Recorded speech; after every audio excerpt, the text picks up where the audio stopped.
Hello and welcome to the Minus 72 Manufacturing Consent podcast. This is our first episode. I have with me Gabe, also known as Dick McButts, also known as Flowers. That's me. And I'm so excited to announce our very, very first guest, who we're going to grill today, Andrew Dyaloreax. That is my last name. That's his name, confirmed, yeah. by the way. We're friends on Facebook, I know that for sure. Yep. Now let's get started with the questions. We'll just dive in right away. I wanna dive in. I'm so excited. I'm so thankful You're that you're going here. to dry, Jesus. No, Okay. I you have had a long storied LHL career. I think everybody who watches this is gonna know who you are. I want my first question. Do you like Gabe? Wh- We're not going to be okay, specific. which Gabe? You gotta give me which Gabe. We're a collective. Because as a collective, no. Okay. Honestly, same. What about this Gabe? Do you like Gabe? Yeah, absolutely. Yeah, we're best. And then what about Gabe? Talk all the Like, time. Gabe. Like, what about Gabe? Gabe. Gabe is it's a different situation. I mean, he and I actually have had the pleasure of hanging out in real life. I think Gabe gets a bit of a worse rap than he probably deserves. For as much as he was very capable of being an asshole and was an asshole a lot of the time, there are a lot of other people in this community that are assholes, myself included, that didn't get the same level of hate that he did.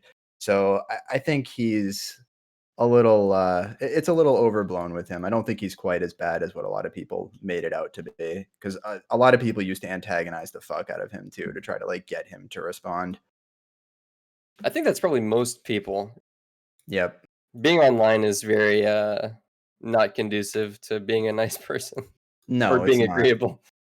It's definitely not. The anonymity and ability to sort of just like kind of hide behind the fact that you don't have to actually face the person you're talking to or about, it really, I think, drives people to be a lot more loose with their opinions than what they would be if they were, in person. But I don't think that's something that's like explicit to HQM at all. You go to any competitive online game like League of Legends, Counter-Strike, Dota, whatever, it's all the same. Okay, good answer. That's a Gabe, good answer. I'm going to chime in unless you want another question. No, you go ahead. You want me to go ahead again? Yeah. Okay, so this was going to be asked later, but I think it's actually directly related to what you just talked about. All right, Dial. Let's get brass tacks. Let's really hit it hard. Okay, Okay. you might be considered a leader of the community. Would you agree with that statement? I don't think I should be right now, but Right, but in the there past, sorry, let definitely- me Yeah, clarify. In no, the for past, sure. you were a leader of the community. The community did not Yeah. have a good reputation. Looking back on it, how much do you put on not just yourself, but the leadership of the community, or is it just impossible to wrangle something like that? What do you think? Um, I think there's more we could have done. A lot of people wanted us to, especially when the LHL was around, it was a thing. A lot of people wanted to see league specific punishments for things that would occur outside of the league. And that was something that we were always kind of on the fence about. I was part of the BOC for a lot of seasons, and even the seasons that I wasn't part of the BOC, I was usually still like involved in a lot of their discussions and decision making processes because I'd be providing advice all the time. And that was a topic that came up over and over again, is like, what do we do about stuff like that? And I think if we had been a bit more, I don't want to say aggressive, but a bit more upfront in terms of trying to punish people for stuff that they do outside of league games, it probably would have cut down on some of that toxicity a little bit more. But I think there were certain situations that kind of exacerbated that we wouldn't have been able to control eventually. Like pub stars is the big thing that everybody thinks of when they think of like negativity and toxicity in the game. And pub stars is absolutely probably the thing that single-handedly drove a large number of people to quit or to just not want to play again, whether that be like returning players that have been gone for a while, people that were around for a while, or just new players. Like it just it bred toxicity, and I'll definitely admit to having been part of it at times too. So I don't know if you could have done much about that at that point, but yeah. So I guess I kind of sit on both sides of the fence. Earlier on, yes, I think we could have done more, is what I'm getting at. But as the community got farther and farther along or more established, the harder and harder it is to break away from that. So Right, no, I understand. That kind of answer the question. Yeah, I think just one follow-up. So, Insufferable Little Owl, was that in a Pubsters game? Just as pure personal curiosity here. I think it was. Right. It was, yeah. And that's just what happens. Like, you're gaming hard, and he's awful player, and so like Heated gamer moment. We all have. You were okay to make mistakes. Because what do you think? Okay, Gabe, you have to ask a question before I ask another HQM question. I'm gonna actually start asking like way too many. Do you have a question here, or do you want me to go again? I do. Who do you think, current or past, gets by on their reputation alone, like as far as skill goes? Like people that are not as good as their reputation. Overrated, yeah, sure. To be? Okay. Past or present? I think Matt's overrated, by the way. Hot take. I know a lot of people think Matt's overrated, and I'm always on the other side of that. Like, I don't know. Matt was just insanely talented. He was during his peak, and you were around for that, so like he was he was like doing some wild shit. He was doing it sideways. Oh yeah, absolutely. Like fucking admin, he's doing it sideways, like 100%. Like it was insane the stuff that he was doing, because back then we played a much less skill involved. It was much less refined. It wasn't refined. Exactly. Like a lot of people hadn't figured out how to do a lot of the crazy shit that we do today. Like you think about blocks out of the air now that defenders make, or that forwards make on defenders trying to make breakout passes. Like those are very common nowadays. But if that happened back in the day, it would have been like maybe once a week you'd see something like that, and it would be a fucking wild play. And now it's just like, oh, you see that once or twice a game. Like the level of skill has gone way up, and I think the level of expectation as a result has gone up.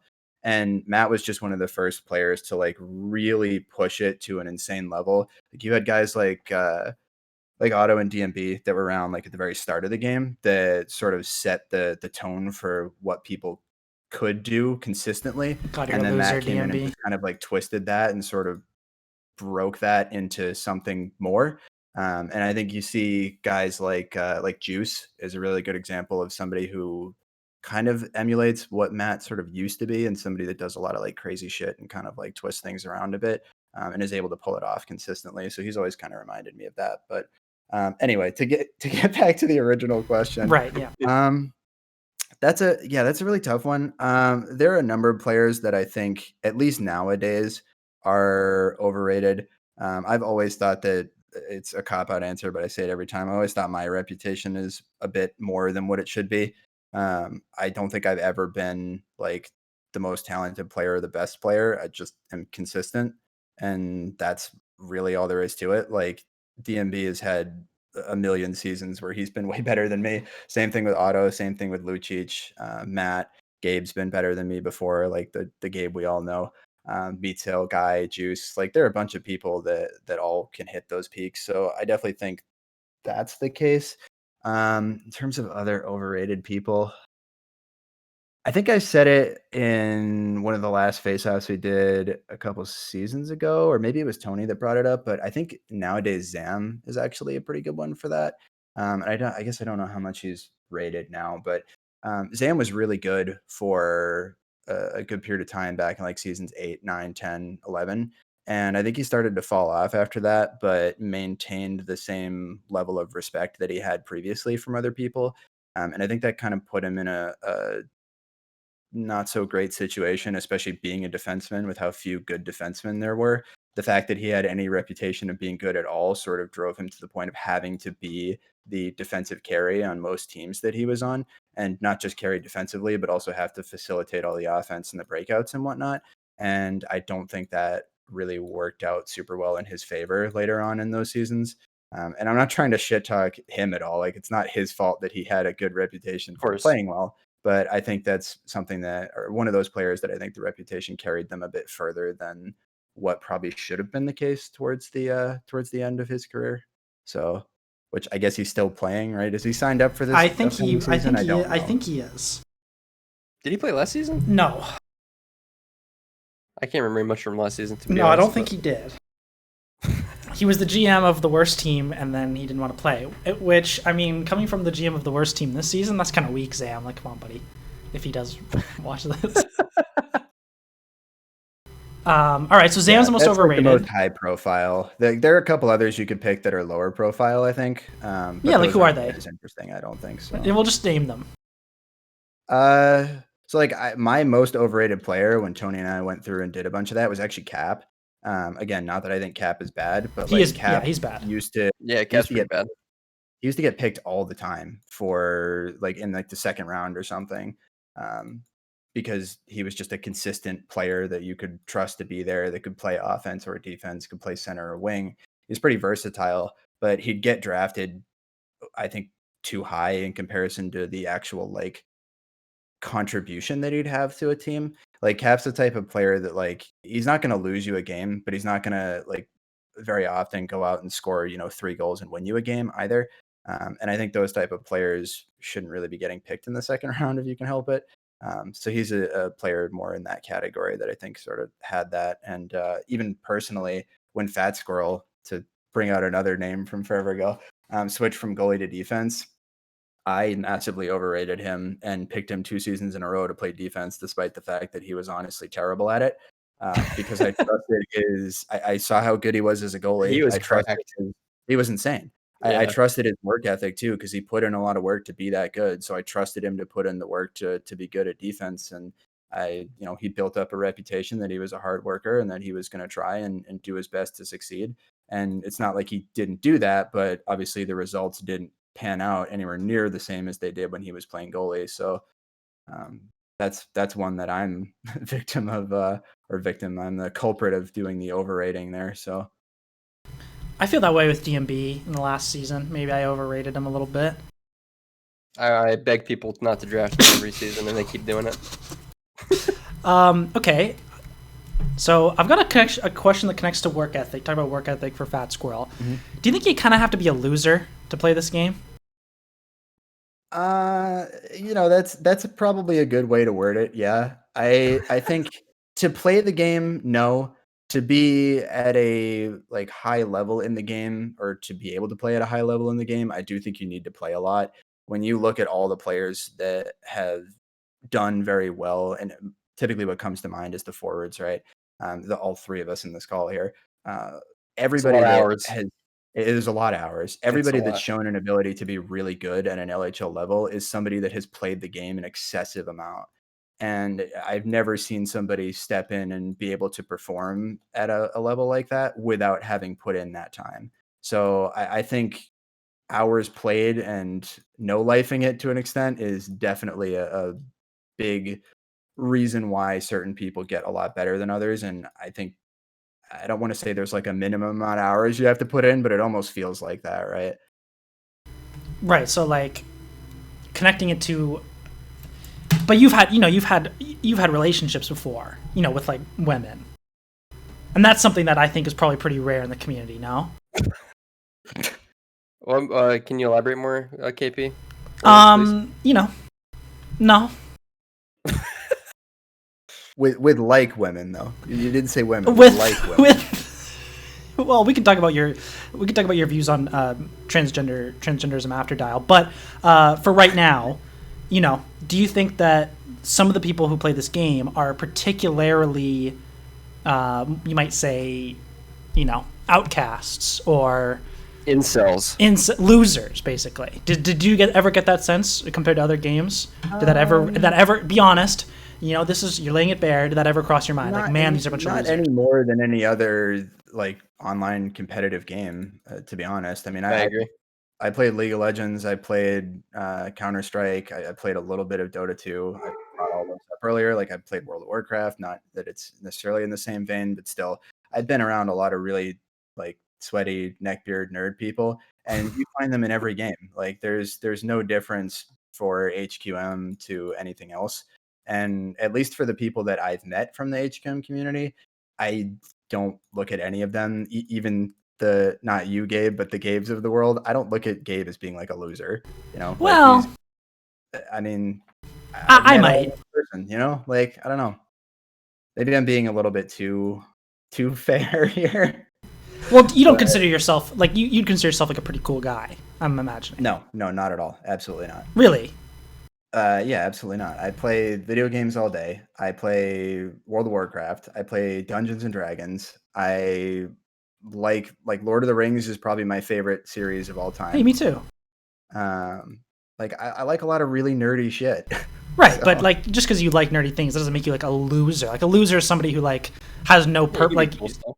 yeah, like they have like they don't have drive, like they don't have like direction, like they're kind of just floating aimlessly. Like to be callous, I'm not saying that these are bad things, but like so to twist that a little bit, I think a lot of the people that do play HQM do have some form of drive, and that's exhibited through their willingness to play the game. Yeah, you and kind of try have to have good drive at to play this. HQM because it's boy, is it Exactly. whew, Now, is it the type of laborious. drive you're looking for to not be considered a loser? Like, no. I mean, being good at HQM is not going to take you anywhere in life, right? Like, that's not going to help you very much. But it at least demonstrates that the people that play this game have a ability or a desire to want to get good at something, or to care enough about that. And I think that on its own does kind of say something good about people that do play, as much as we're all stupid for playing this long.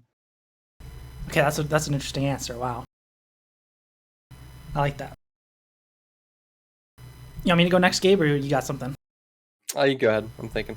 You're thinking. He's mulling it over. He's looking at his list of prepared questions that he's got. And he's I'm waiting for more Little Owl questions. I have a feeling you got more coming for me. No, I don't have any. I don't specifically have more Little Owl. I can think of some off the top of my head if you'd like. No, I mean, yeah, I'm okay with it. I expected, especially after we brought it up earlier, the insufferable owl. I thought no, we were I gonna just try to that lazy was on just there, out of actually. nowhere because you were talking about Bump Stars toxicity. I just thought it was funny. Okay. Yeah. Okay. Here's the other one. So, do you look at the way that we all play HQM, and do you ever think to yourself, I think we could have actually done something with this game? If blank, maybe it's ideal world, it's Cryptic C keeps playing. Like, do we ever get to 10,000 players and like 10,000 losers? So I don't think we ever would have got to 10,000 players, but I do think this game could have been a lot more than what it eventually became in the end. I think this game had a lot more to give, but it required a level of commitment from Cryptic that we were never going to see. And I think honestly, given the circumstances, we took the HQM community farther than it ever had a right to be, given that we had an absentee game developer that didn't push it at all or help us advertise for it or literally anything. We took it a lot farther than it ever had a right to be, given that. So I don't have any regrets about what we did. And I think we pushed it to a pretty awesome limit, all things considered. But yeah, it would have taken Cryptic engaging with the community and not shutting us out for being upset over a couple people's negative feedback. It would have taken that for us to take this further, but I do think it was possible. Like I think the number of people that play Sub Rosa and bought Sub Rosa, I think we could have matched that with HQM. And HQM has something that I don't think Sub Rosa really has or could implement as well, which is I think you could put a lot of microtransactions in HQM too. Look at Rocket League. Imagine if yeah, exactly. Yeah. Imagine if you could have like slightly custom models on things, or if you could unlock jersey numbers or something like that, or if you could have an individual skin that, like Rocket League, keep them similar colors. So like a blue, purple, green color scheme for one team, or like orange, red, yellow for the other, whatever the case is. You could unlock like individual skins for things like that, different stick models or something. Like there are a number of ways you could have done that I think could have opened the door to him earning more money off of it than he realized he could have. Like I know I personally, if he put microtransactions into the game, I probably would own every single one of them. So Now, when you say that out loud, do you kind of like that's like where you get like the loser kind of thing going on in your head? Like when you say that sentence out loud, you think maybe I am like a loser. Well, I mean, I said earlier, like I definitely don't think of myself as being a cool guy by any stretch I'm of the so imagination. sorry. But no, it's okay. I don't really begrudge people for spending money on their hobbies, whatever that is, right? Like if Yeah. you want to spend money Well, on there are definitely some hobbies that constructive, uncouth. non-destructive hobbies. How about Okay, that? yeah, Is that a better way of agree, saying it? agree. Yeah, like different people like different things, right? Some people like to go woodworking or something like that. Some people like to go Yeah. on a bunch of The vacations. Unabomber like to build bombs. Exactly. And mail them, I think, right? Yeah.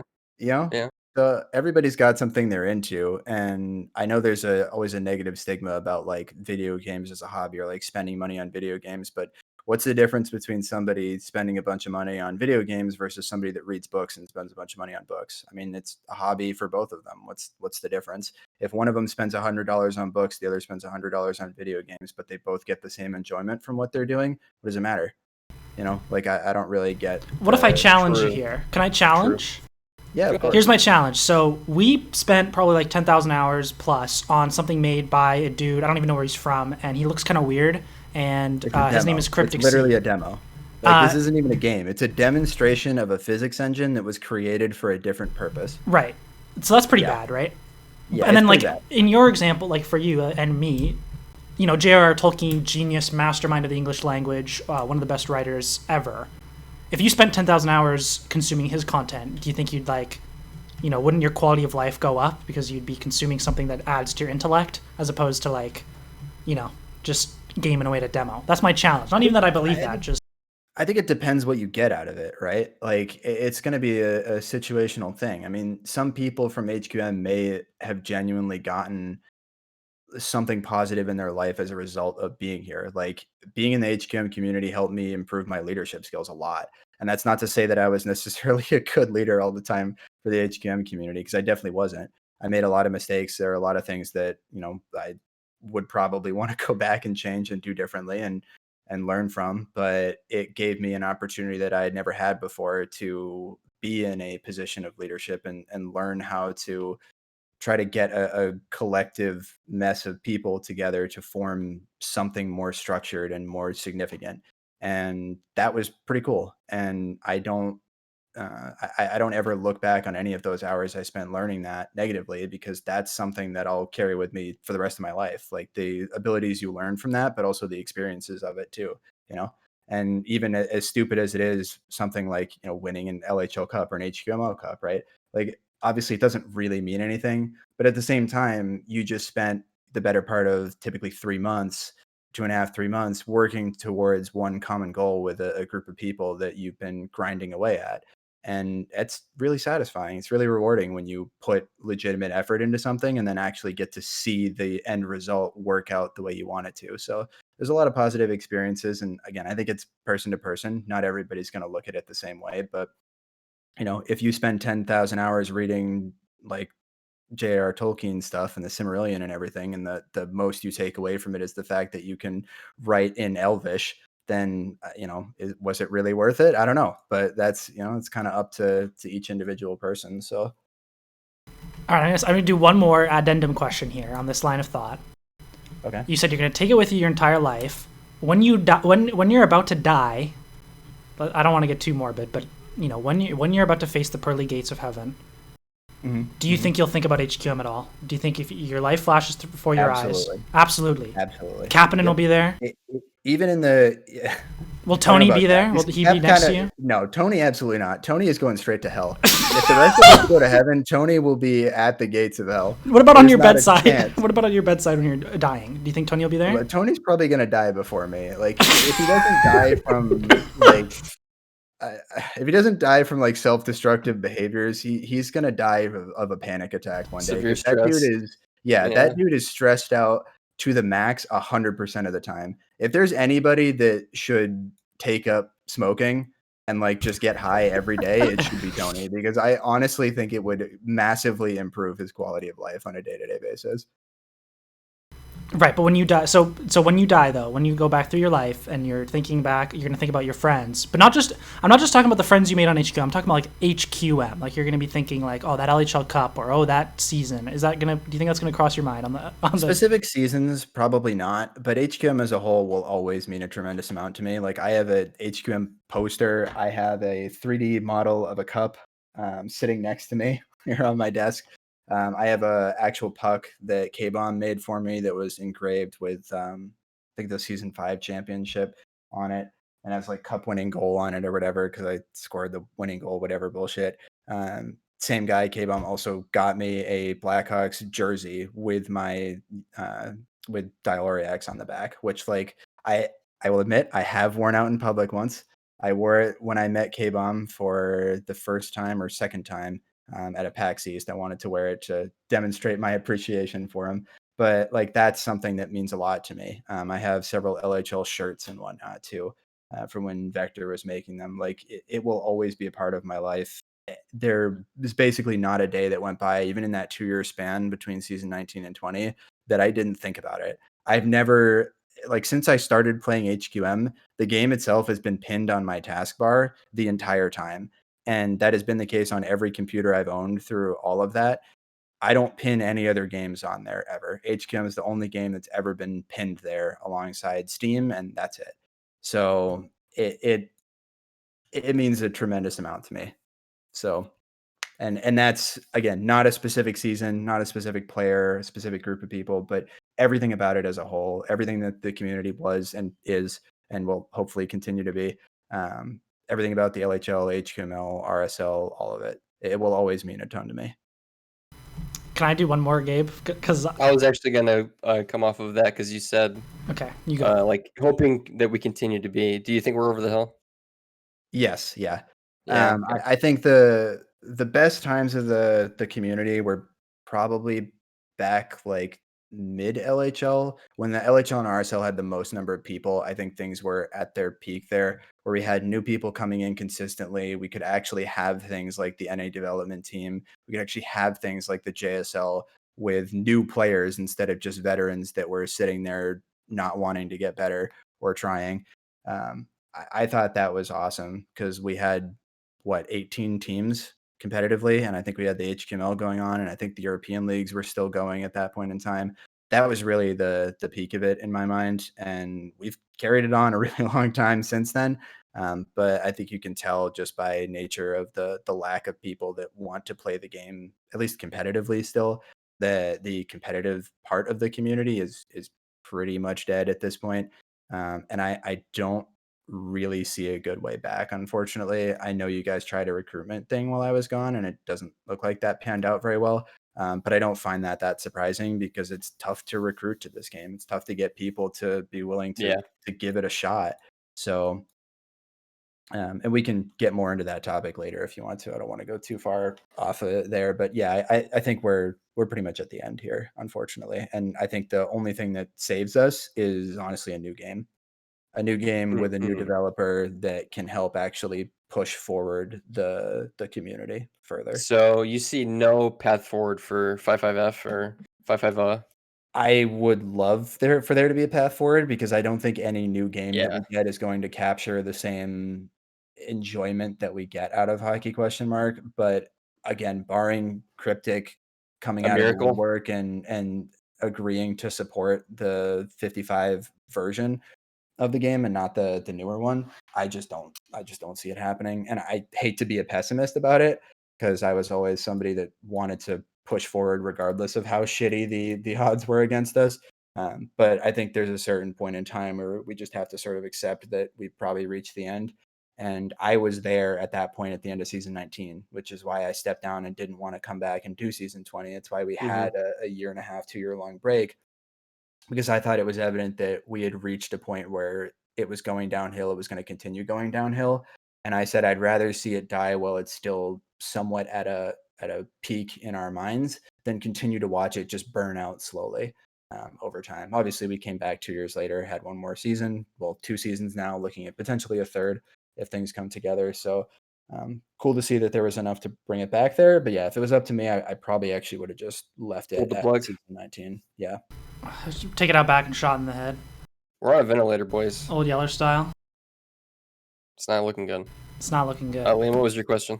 Do you want to know what my question was going to be? I mean, yeah. Okay. So Dyaloreax, if HQM was a woman, what do you think she would look like?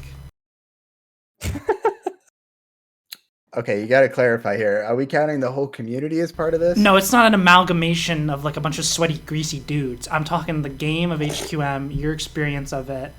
If it's a woman, because it sounds like you're in love with it. So HQM is it looks terrible, right? Okay. It looks like a 1 or a 2. But when you Woof. I mean, look, can you sounds like disagree? Gabe. Sounds like Gabe's ex. I'm talking objectively about the game, right? I'm not saying it as a woman. I'm going to translate it afterwards, right? No, But I want you to talk about the game looks like shit. There's no animations. The players don't even sit properly on the ice. There's no arms holding the sticks that are flailing around wildly. Like everything is completely disproportional with the net, the pucks, the players, the stick blades. Like all of it just looks completely fucking stupid. All the mechanics, like when you fucking look around you, your head's just flopping all over the place at a 90-degree angle. Like it looks completely terrible. Nothing about it looks good. So like a 1 or a 2, at most a 3.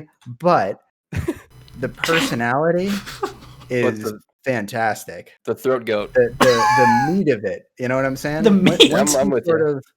Once you sort of get it behind a closed door and you get into bed with it, you realize that like, oh fuck. Oh yeah. Like, this is actually like a 9 on the enjoyment scale. So HQM is like, if I was going to equate it to a woman, I would say unattractive, definitely unattractive.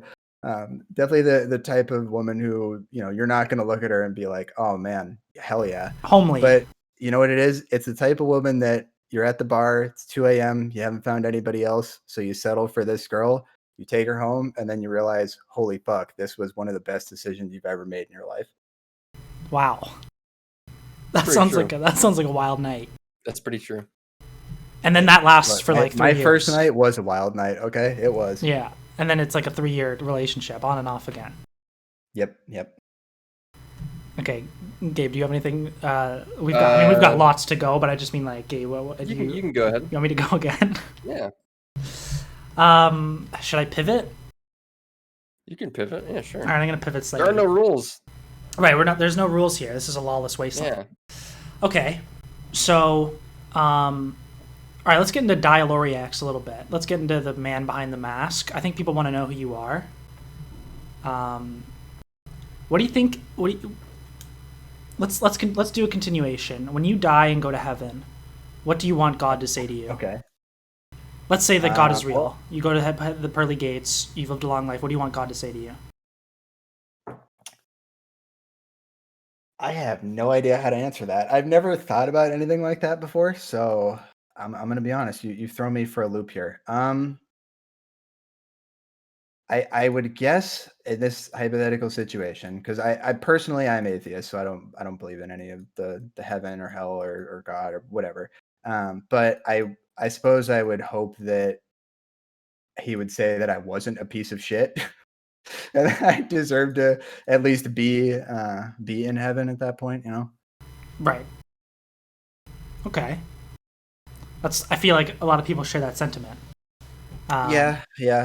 Is there anything specific that God might say to you about your life or your accomplishments or your friends or your family? Is there anything he could say that would really make you happy, knowing that, you left this mark on the world, or after you leave the world, this will be how it is after you're gone? So I guess the closest thing I could think to that would be I'd want to know that I'd have made a positive impact on the people around me. I really enjoy helping people. I like being able to make people's lives better, which doesn't always come through when you're playing Pub Stars, unfortunately. Right. So you didn't make Little Owl's. You didn't make Little Owl's life better. If you went to heaven, God said, I definitely did not. If you went to heaven, and St. Peter said, Andrew, I'm so sorry, you can't come in. He pointed at Rylan, Little Owl, who was sitting in heaven, and Little Owl was shaking his head, no, and he pointed at the place below. How would you feel in that moment, do you think, watching as Little Owl condemns you to an eternity of hell? I definitely could have treated him better. So would it really be heaven if he was there, though? I'm kidding. I love Little Owl, okay? We're best friends. Yeah, By the way, he does. I don't think he harbors any ill will for you. By the way, I don't think Little Owl cares in the slightest. I just want to make that clear. I mean, I don't have anything against Little Owl personally. I found him as a player to be annoying to play with because he played the game in a very dingy mode. Yeah, he's dingy mode. Yeah, and it just was kind of like dumb a lot of the time. It's like what what kind of upset me more about Owl, I guess, and on other players that kind of fall into the same category, is I always wanted to see the community push forward and like get more good players so that we could actually expand the upper tiers of LHL and whatnot and get to like 8 teams, get to 10 teams, because we legitimately have the talent to do that. And players like Owl represented players that had the talent but weren't willing to learn how to use that talent in a constructive way to make them into, you know, what should have been the next tier of elite players. And especially for Owl, it was disappointing because Owl was somebody coming through who was being looked at as a defenseman too, and we desperately needed good defensemen. And it always drove me nuts to see players that had really good potential not see that through. And I know he's like won a cup now and everything like that since then, so I can't say that he hasn't panned out to be good or anything. But just at, you know, back in the day at the time, right, it just was frustrating to see that, because it's like, just so much, you know, so much wasted potential. And like UKP were one of the people that originally started coming through and tearing shit up, and like Guy shortly before you. And you were the type of people that made me realize that like, oh fuck, like we really need these people, and the fact that they're doing this is fucking awesome. So I was always really hoping to see more of that. And yeah, just wasted potential, man. Just so frustrating. Right. And so you want to hear, when you get to the pearly gates, you want to hear God say, Owl lived up to his potential. Yeah. I want to know that Owl lived up to his potential. That's it. That's what I want God to let me know. Okay, great. We've still got so much more. I think this is going to end up being like 5 hours. So Dyal. Pace yourself. Dyal. Okay. Yeah. On land. Okay. Okay. EU super team versus NA super team. Okay. NA wins. Primes. That's what I'm saying. Wins. It's not even close. Yep. It's not even close. Yep. Not even they're at controllers, dude. Yep. Exactly. Insane. Go ahead and ask the you. EU teams why they'll never play on NA servers for any international events ever. And they're liars too. Just go ask.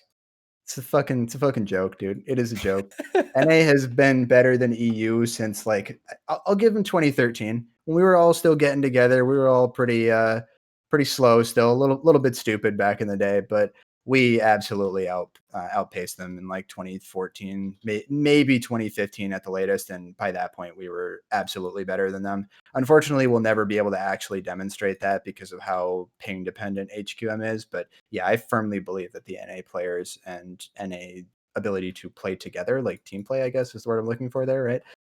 Is definitely superior to that of the EU players. EU players are banging rocks together, okay? Yep. We have a space station. They're banging rocks together. We've already got the wheel. So do you play with a wheel? A metaphorical wheel, you know. Oh, I see. Okay, Gabe, do you have another one? Do you want me to go again? No, you go ahead. You keep giving me like 3 or 4 in a row here. That's not true. Okay. Dyal, favorite breakfast. Favorite, just in general, favorite breakfast? Like if you had to eat breakfast right now. Beans. Well, let's say you had to eat breakfast tomorrow morning. And so a lot of people really don't like me for this, but I'm not a big breakfast guy. I'm not big on breakfast food. I skip breakfast almost every day. Okay, so you're an idiot. I don't know if it. I mean, yes. Like I never said no. Never said no to that. But yeah, just I'm not really a huge breakfast guy. If it counts. Because I know it's technically not like a breakfast food, but cinnamon rolls. That does not count. How, in what universe does cinnamon rolls count? It'd be like if I was like, I like cinnamon rolls are breakfast. I like Doritos. Cinnamon rolls is not. I think a cinnamon roll is a breakfast. I'm hot. You guys got me hot. I'm literally. If cereal's breakfast food, then cinnamon rolls can be breakfast food. You're talking like if Cinnamon Toast Crunch is like breakfast food. Cereal is literally just sugar and milk. Yeah, but not like oat cereal, not like, oat flakes. That's a just cinnamon bun is like real food. No, it's not. It's True. A cinnamon bun. Well, neither is cereal, and cereal's fucking breakfast food. Okay, do you count toast as like a breakfast food? Of course, yeah. You have like a nice slice of toast. So it literally just basically anything that you eat during the morning is breakfast food, then? No, it's like there's like a set of foods that kind of like we all kind of categorically. So anytime I eat toast, it's breakfast food? No, it's just don't be silly. This is such a chimp take. Don't be ridiculous. Don't be absurd. Okay. Now you're just being obtuse for the sake of it. I'm not. Fine. You know what? Just to get this, just so we can be productive on the podcast. Fine. Okay. You can have a cinnamon roll as your breakfast food. Okay. I do like eggs. I do like bacon. Those are great. Waffles over pancakes every time. Okay. 100%. What about chocolate chip pancakes though? It's not that pancakes are bad or anything like that, but you just like waffles. Waffles are definitely the play. So okay, that's interesting. Here's a question. Here's a real question. This is tied to food and also to HQM. So if anyone doesn't know, you had what would you call it? Reconstructive? No. What do you call it when it's before something gets bad? Preventative. That's so. Yes. You had, and you're. I've been given the okay to talk about this on the podcast. Dyaloreax had preventative brain surgery, which is pretty serious. Did you find you came out of it and you liked different foods? And then also, second question, did you come out of it and you were like, my HQM skills / my World of Warcraft skills have been destroyed? So I definitely did not like different foods. That did not change. But I did come out of it and within about a month decide that I wanted to play HQM again. So I think something went wrong there, clearly. They fucked something up in my head to make me want to come back. But, unfortunately, here we are. So. Right. Okay, that's interesting. So you think that the brain surgery might have had it hit your amygdala, they bumped your amygdala accidentally, and instead of like desiring normal human things, you had a desire to play HQM. Yeah, I'm not sure how much of it was the fact that I was sitting at home for 7 weeks doing absolutely nothing with my life except for running around and WoW trying to find something to do. And that's actually pretty much how I started playing HQM in the first place, was having literally nothing else to do. So I think it's sort of a situation where when I run out of things to focus on, it's like, well, there's always HQM. Okay. So. Right. I ironically think that might have played a role in it. Or they bumped your brain. So we've got two conflicting. They either bumped your brain real hard, or it was the boredom. Really, it was probably the boredom. I think it was the brain bump. I definitely missed. I've always missed what HQM was when I wasn't playing it. I will be very careful to say I did not miss the LHL. At no point have I missed the LHL, but I've missed everything else about it. Because the LHL is typically what, like the stress of that or the frustrations that come along with the LHL are what eventually drove me away from it or made me not want to play it anymore. But everything else about it, I definitely did miss. And I don't know if it was like boredom or maybe just having time to reflect on that a little bit more. But I definitely sort of had that itch again after the surgery. So. Okay, good answer. Gabe, yes. Least favorite teammate ever. And then off that, favorite teammate.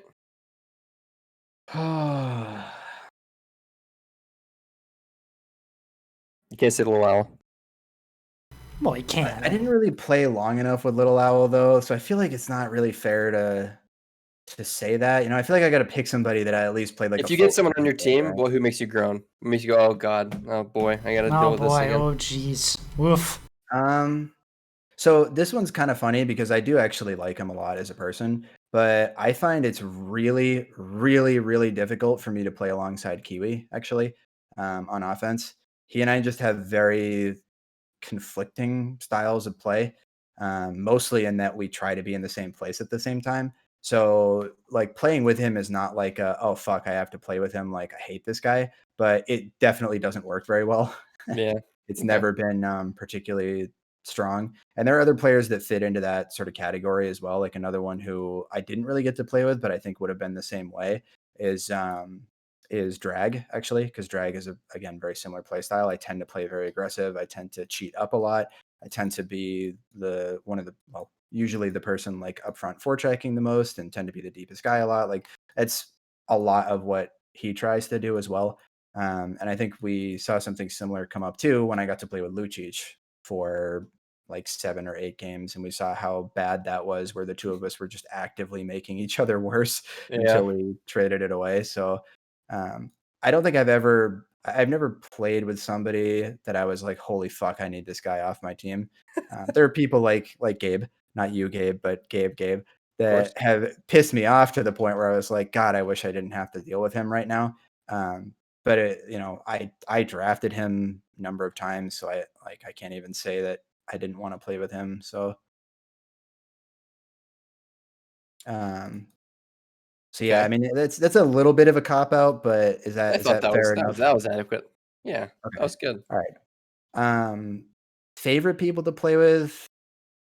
So, are we talking favorite in like most enjoyable, or you can the world is open to you? Okay, you can just do whatever you want with it. So the people that I have the most fun playing with. So for the short time I played with Matt was hella fun. To use my Californian phrases that I picked up on from playing with too many people in WoW that are from California. I found playing with Matt was a really exciting experience because I got to play with somebody that, like we talked about earlier, somebody that was sort of breaking the game and changing the way that a lot of people looked at things. And that was really fun to be a part of and get to play alongside of and get to see that firsthand. But in terms of like actually like smiling and laughing through the game, even when the game's not going well, is actually probably Quacky Face. I had a lot of fun playing with him, and I got to do so like 4 seasons in a row pretty much. And that was awesome because he's insane. Like Quacky is absolutely fucking insane. One of the strangest guys I've ever met in my life, but he's really enjoyable person to play the competitive game with. It's tough to describe outside of like actually having been there to do it and see it yourself. So okay, word. Well, I don't like him, so a lot of people don't. And Dalfan's another one. I used to love playing with Dalfan. I haven't had the opportunity to do that in a long time, but Dalfan, I used to love playing with him. The two of us hooked up together pretty well, IRL and on the ice. Sorry, you hooked up together in real life? No, but I have slept in the same bed as him before. So okay. Oh. It's not the only HQMer that can say that too. So okay. Shout out to Kapanen. So right, okay. So but yeah, like similar thing. I mean, Dalf and I guess it was a little more gameplay based than Quacky. Like Quacky is just making me laugh the whole time. But for Dalf, it was a lot of fun getting to play with a defenseman that could really enable the play style that I wanted to go with, or that I tried to play with. So it was really cool being able to do that. And I know a lot of people meme on Dalf for taking the game super seriously and being like ultra strategic with everything, or trying to be. But I actually thought it was kind of fun trying to have like more explicit strategies to stick to and taking a look at ways that you can exploit different plays that other teams tend to go for, or I guess their tendencies in general of their individual players or their breakouts. He sort of opened my eyes to looking at the game in a much more structured way than I had ever done before. And that was really cool because, I was 8 seasons into the game or something at that point. So it was a good way to sort of broaden my perspective on what HQM was capable of being, and how much potential that I think it had in terms of being like a really fun, quality, competitive game. So. Okay, that ties in. This directly ties into my next question. I'm so excited you asked about it. So picture this. You are in Antarctica, South Pole, and you are in a remote research station, and the power goes out. It's you, Dyaloreax, Kapanen, Tony Flo, and Dalfan. Those are the 4 scientists that are in this research station. And the power's gone out. The power's gone out. And the 3 of them look at you, Dyal, and they go, Dyal, you have to pick because we trust your leadership only. We're nominating you for this decision. We won't take no for an answer. You have to pick which of the 4 of us should go out and turn the power back on. And you know that turning the power back on, walking to the generator, which is some 10 to 15 minutes away, will kill the person who does it. They will die of frostbite. They will die of hypothermia. So who do you send? Who do you sacrifice? What are the names again? Give me the names of all the people again. You, Kapanen, Tony Flo, and Dalf.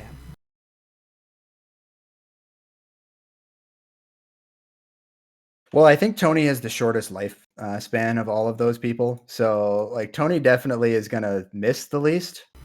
Okay. So, Tony. Yeah, because I think Tony is going to kill himself out of, or well, okay, I don't mean literally kill himself, but right. I think Tony is going to drive himself insane eventually with all the stress that man puts on himself for absolutely no reason. So he's definitely going to get like cabin fever one day and just disappear like somewhere, like no one will ever know where. And in this Antarctic scenario, he's probably already.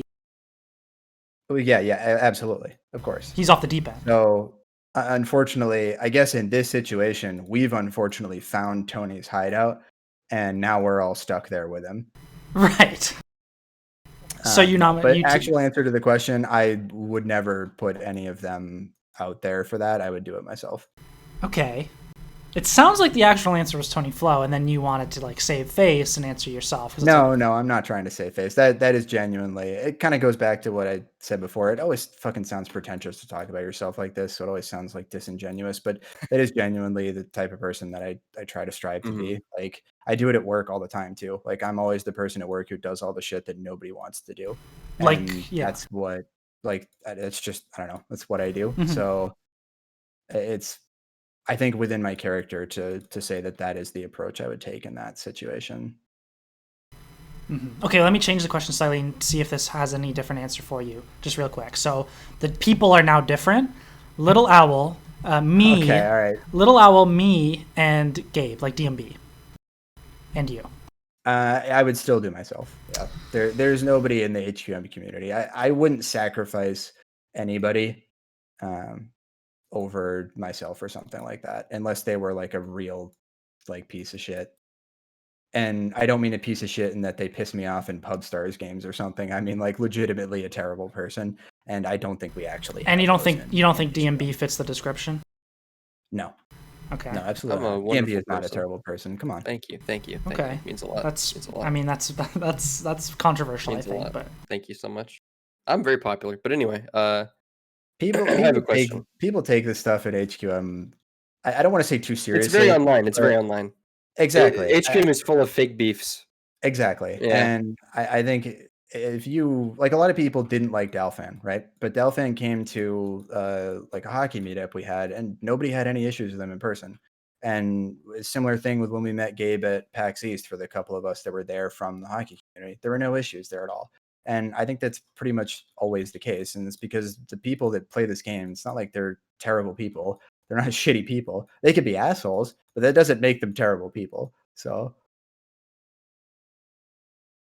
I think a lot of people just kind of take some of those things and then sort of, what is the phrase, cast aspersions or some shit.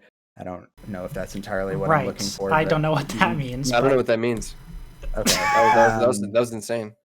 Okay. I'm going to Google that. Let me look it up. They cast aspersions? To say harsh, critical things about someone or someone's character. Wow. So okay. I think people are too harsh on other people's characters, like I think for who they are, based on them saying questionable things or saying asshole things in a pub. Like it doesn't matter.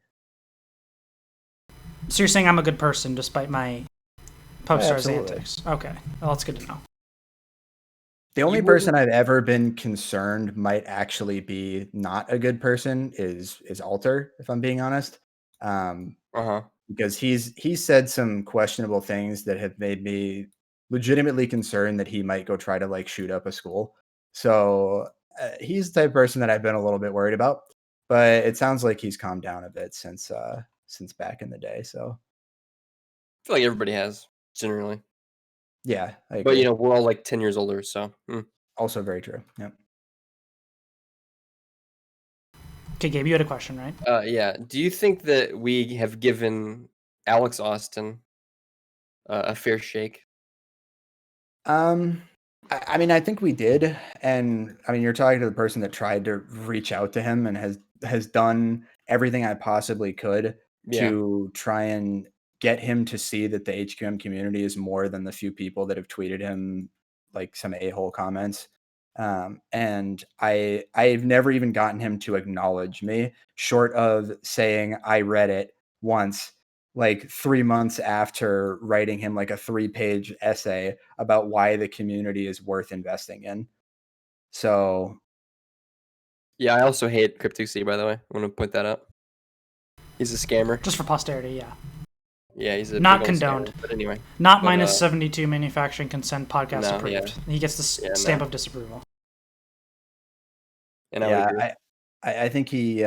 Speaking of casting aspersions, I think he casted aspersions on the rest of the community as a whole, because there were a few people like Dalf, who we brought up earlier, tweeting that like I want my $8 refund back or whatever. Right? There are too many incidents like that occurred that unfortunately caused him to hate everybody, and I think that was always pretty unfair. So,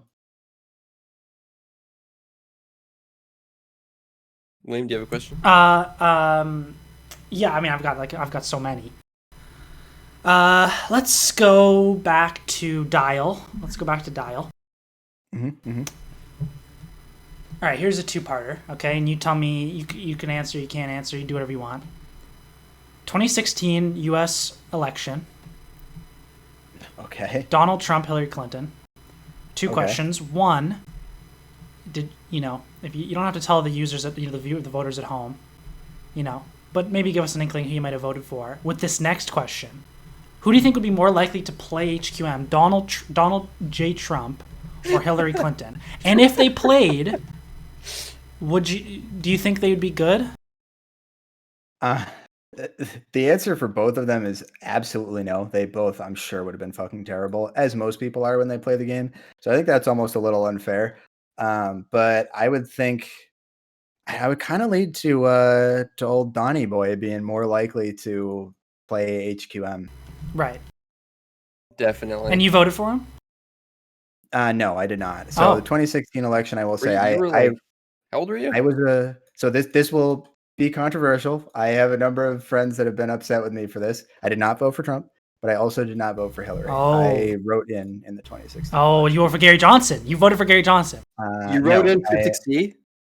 No, I did not write in Cryptic C, but I did what my grandfather does every year, which is he writes in his own name. So that year, with how absurd the election was, I wrote in my grandfather's name, so he went up from 1 vote to 2. Hell yeah! Wow, that's amazing. That's hilarious. That is a good vote. I think if you weren't going to vote for, okay, what do you think? Okay, wait, whoa. What do you think of him? So I had a lot of people that were legitimately upset with me for not voting against Trump, right. And I understand why they're upset with me for that. But I didn't feel right voting. I mean, to be fair, literally nobody thought he was going to win. So, well, yeah, I didn't think there was a chance in hell. Yeah. Like I didn't think there was a chance in hell. I figured, Hillary's got this in the bag. Like, I don't really like Hillary anyway, so fuck this. I'm just not going to vote for her. I'm not going to make it easier for Trump to win by voting for him, but like, still not going to vote for her because fuck it, I don't want to. So I wrote in, and obviously, unfortunately, that I guess somewhat contributed to the situation we ended up in. So not the most ideal situation in the world, but Were you riding with Biden though? I did vote for Biden. I did not love Biden. Not a huge fan of him, but I don't think he's as scummy as what Hillary is, if that's fair to say. So Hillary Clinton. I didn't feel like bad voting for him. I just kind of wished there was someone else. Right. Okay. That makes sense. And what do you think? What do you think about Biden? I also don't consider myself a Democrat or Republican. Like you're a centrist. Yeah. I don't align with one side or the other and just like purely vote blue or something. Because I have a couple family members that I'm in Massachusetts, so it's a blue state, right? But I have a couple family members that will only vote blue no matter what. So, but I think aligning yourself to one side like that specifically is just too much. Right. Okay. What about Joe Biden? Do you think he'd be good at HQM, or is he too old? No. That's the problem. They're all too old. You got to be considerably younger. Kamala Harris. She has the best chance. She has the best chance. Yeah. Okay. I actually think AOC would play HQM. Yeah, I think you could probably get AOC to play HQM. I mean, she plays League of Legends, so yeah, I think it's pretty adjacent. Yeah, that is true. You make a really good point, Gabe. Okay, Gabe, do you have one following the that? No, I don't actually. Really? Do you want me to keep going? Yeah, go off. Okay, so Dyal, are you a big politics guy? Ask that first. No, not at all. Really? No. It's not. You're not really your cup of tea. Yeah, mostly because I find being invested in politics just makes me angry. Like anytime I peel back the curtain, it's just like, oh my God, this country is run by morons. Like it's just disappointing every time, you know? So I stay informed, but I don't like to talk about it or, you know, do a whole lot with it. So I don't know. I just find that it tends to cause more drama than it helps. Okay. And like the last thing I want to do is start arguing with somebody that I'm friends with because we have different political views. Like it's just come on, man. You know. Right. So, but if like, you know, your friend's political view happened to be like we should, you know, round up the Mexicans and deport them all, would that be like that's like a different story that like maybe you? I mean, look, like obviously I would contest that, right? Like I'm not saying I'm gonna blindly agree with everything that or with every political view that my friends have, right?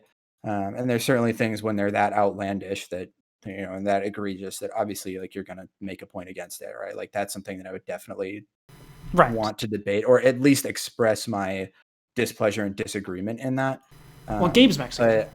But I try to be open-minded enough to know that like one opinion does not make a person.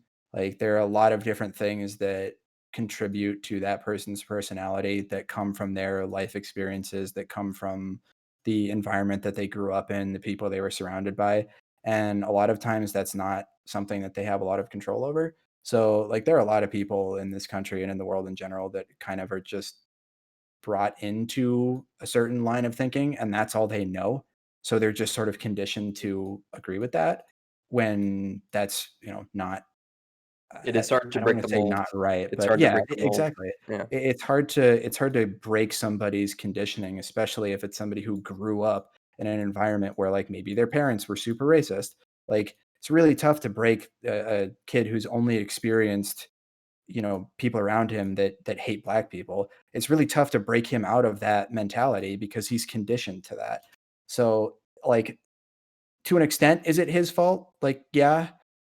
But at the same time, like you got to be willing to give some people enough of the benefit of the doubt to at least see if they're willing to accept and learn and change and improve and whatnot, rather than just blindly be like, okay, yeah, this guy's like a total piece of shit. Fuck this guy. True. But some people also can't be reached. Yes, that is true. Yeah. There are some people that just they're so deaf that no matter, you could be yelling at them through a megaphone right next to their ear and they're still not going to hear you. And unfortunately, there are people that are lost causes like that. Obviously, you can't, I don't want to say save everybody, right? That sounds kind of excessive for the conversation we're having, but you definitely can't get through to everybody. And as like, I think a life skill is understanding when that's the case. And that's not just for political views too, but like in a work environment too. Sometimes it's good to know that like if you have a superior that's a hardhead, it's good to know that you're not going to be able to get through to him, and it's better to just sort of kind of work your way around it. So okay, that was quite eloquent. Okay, Gabe, you got anything, or you want me to go again? I got a big one loaded. Yeah, just keep your I got one ready to lock and loaded. Okay, so imagine this, Dyal. So you're at Camp David, which is, if you don't know, that's in Israel, and you are elected president. I was about to say prime minister. You're elected president of the United States, Andrew Dyaloreax, and Arafat comes to you. I actually don't think Arafat. I don't even know if he's still alive. The prime minister of India. Oh God, I'm gonna have to edit that out. That was a lot. The president / prime minister of Israel, and the leader of Palestine. They come to you and they say, and use your HQM. We're tying it back to HQM. Use your HQM background of leadership here. They say Dyaloreax. I shouldn't have done the voice. We gotta stop the conflict with the Palestinians. I can't believe. Okay, so yeah, that's what they say. Gabe, can you do it one more time? Just no, that was it. Okay, they say that. What do you do? You have the keys, and try and tie it back to HQM, like LHL season 20 or LHL season 19, or just try and tie your solution to the Israel Palestine conflict to HQM. Buddy, I don't think there's any way to do that. Oh my god. Take your time. Take your time. Dude, I don't think there's a single way you could tie those things together. Like, it's not even close to similar. There are, I think, if you think really hard. Is there something you have in mind that you're trying to get me to reach here? Not at all. In no way. I think it's in there.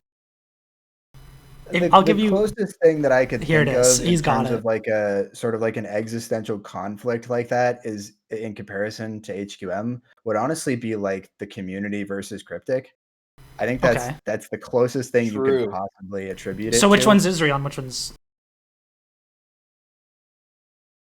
Look, we're not going to get into that. That seems like a bait and a half. I think we're obviously Palestine. I think we're obviously Palestine. Yeah. You said you were an open book. You said everything was off limits. So... I'm an open book. Everything is off limits. So... Hang on. Wait a second. My God. Anyway, I think that's probably the best. Right. So okay. So you would send a letter to... You would have the Palestinians draft a letter to Israel, and he would say, "I read it." I read it. I read it. I mean, look, in terms of what would actually happen, yeah, that's probably what would actually happen. But I do think, like, I'm a big believer in diplomacy in general, and I think a lot of conflicts can be resolved if you get two people face to face to actually just like talk about it, hash it out. I think that very more often than not will resolve the issue, not to the point necessarily where both parties end up happy, but at least to the point where like they can be on acceptable terms with one another, and it's not like this continuing feud that has to continue lasting. So I'm a firm believer in diplomacy, and I mean that would be the same approach that I would take in HQM, and that I tried to take in HQM. It would be the same approach that I would try to take if I was in that position as well. If you were the president of the United States trying to deal with Israel and Palestine, Yes. Okay. Here's just a little quick one. You're at the meeting, you're at Camp David Summit. It's kind of died down, like it's kind of boring. Do you pop open HQM in front of the dignitaries and the foreign ambassadors?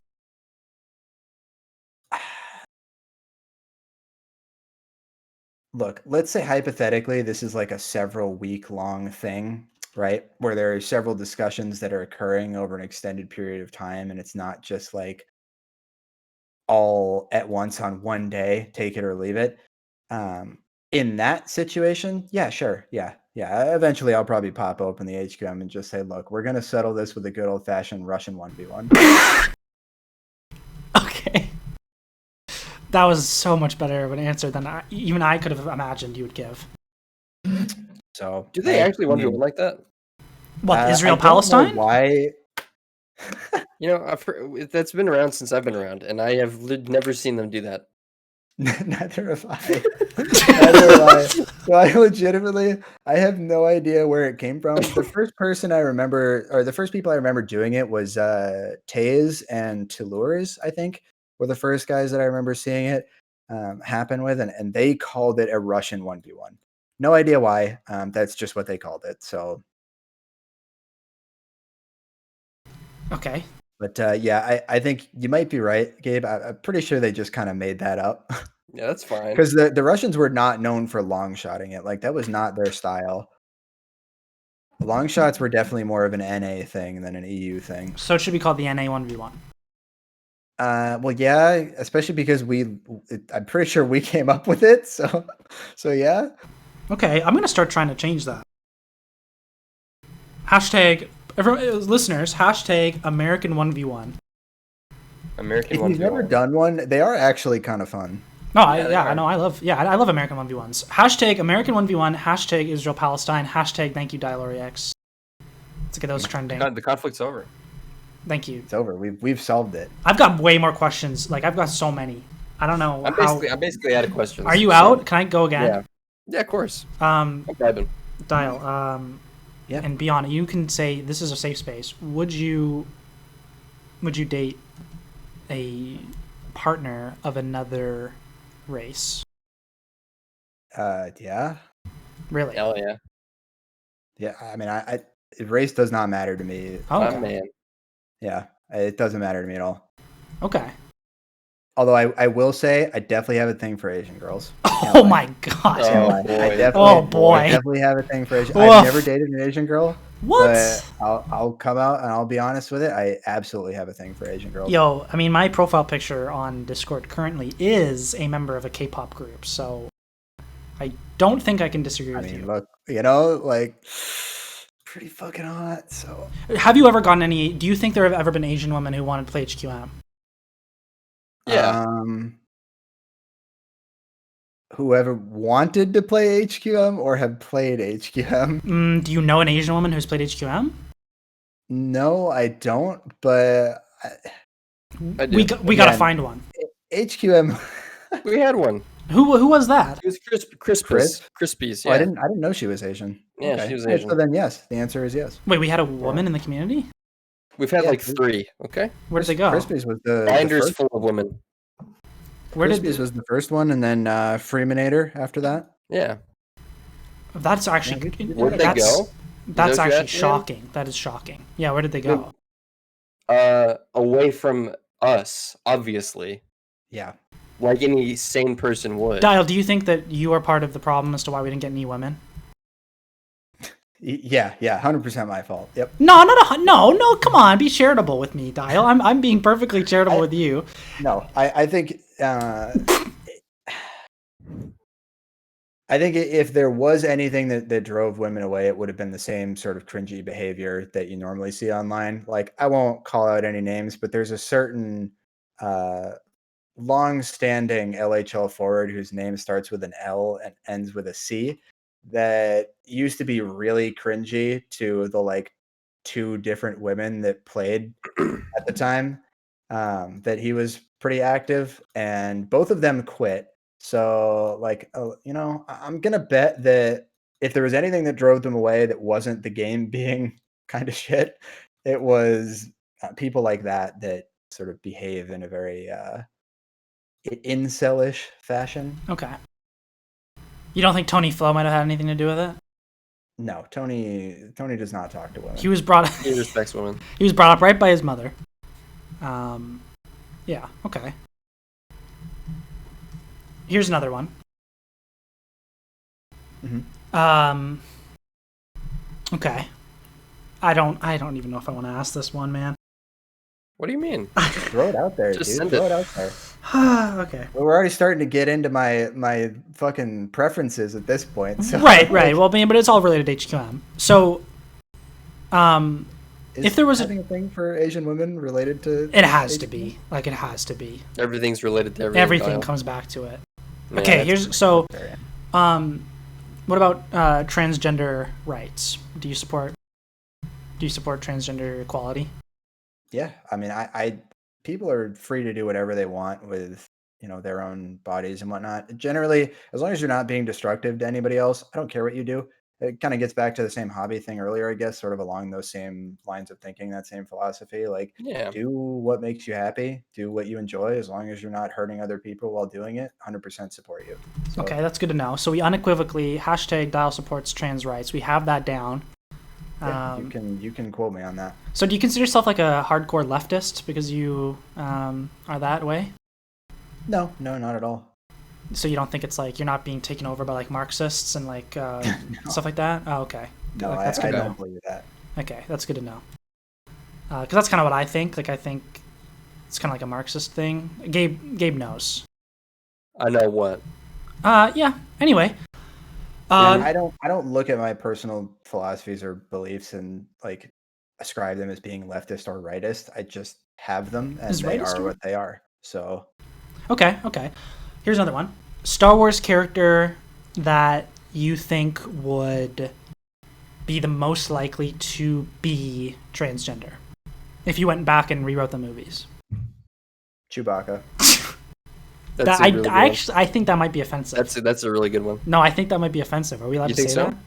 Well, it's a big. What do you mean? It's a big monster. It's not a monster. It's not a monster.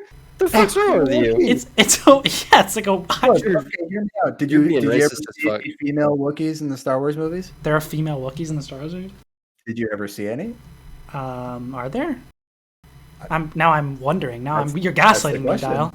No, I don't think so. They were just Wookiees, but they were all warriors, right? They didn't have they were the warrior class. Are you saying women can't be warriors? Well, okay, next question. So you're gonna have to edit this part out. Edit it out. This is all going live on there. Okay. Get the timestamp down. Edit it out. Okay. Favorite HQM play you've ever done? Is it on camera? Fuck. I don't know if I guess one of the most memorable or one of the most impactful was my first LHL game, which is on camera. And I mentioned it before in like previous interviews and whatnot. And I think I've shared the video. I can see if I can find it. I know I have it somewhere. But my very first LHL game ever, I had played the game for like 2 weeks. And I got a hat trick in that game. And the third goal was the game-winning goal. And that was like that game itself is really what sold me on HQM and what made me fall in love with it the way that I did. So that specific play will always be one of my favorites of all time. And that's the first one that jumps to mind when you ask that question. I'm sure there are others I could think of that might be like better quality plays, like more impressive or something like that. But in terms of like impactful, it would have to be that one. Right. Okay.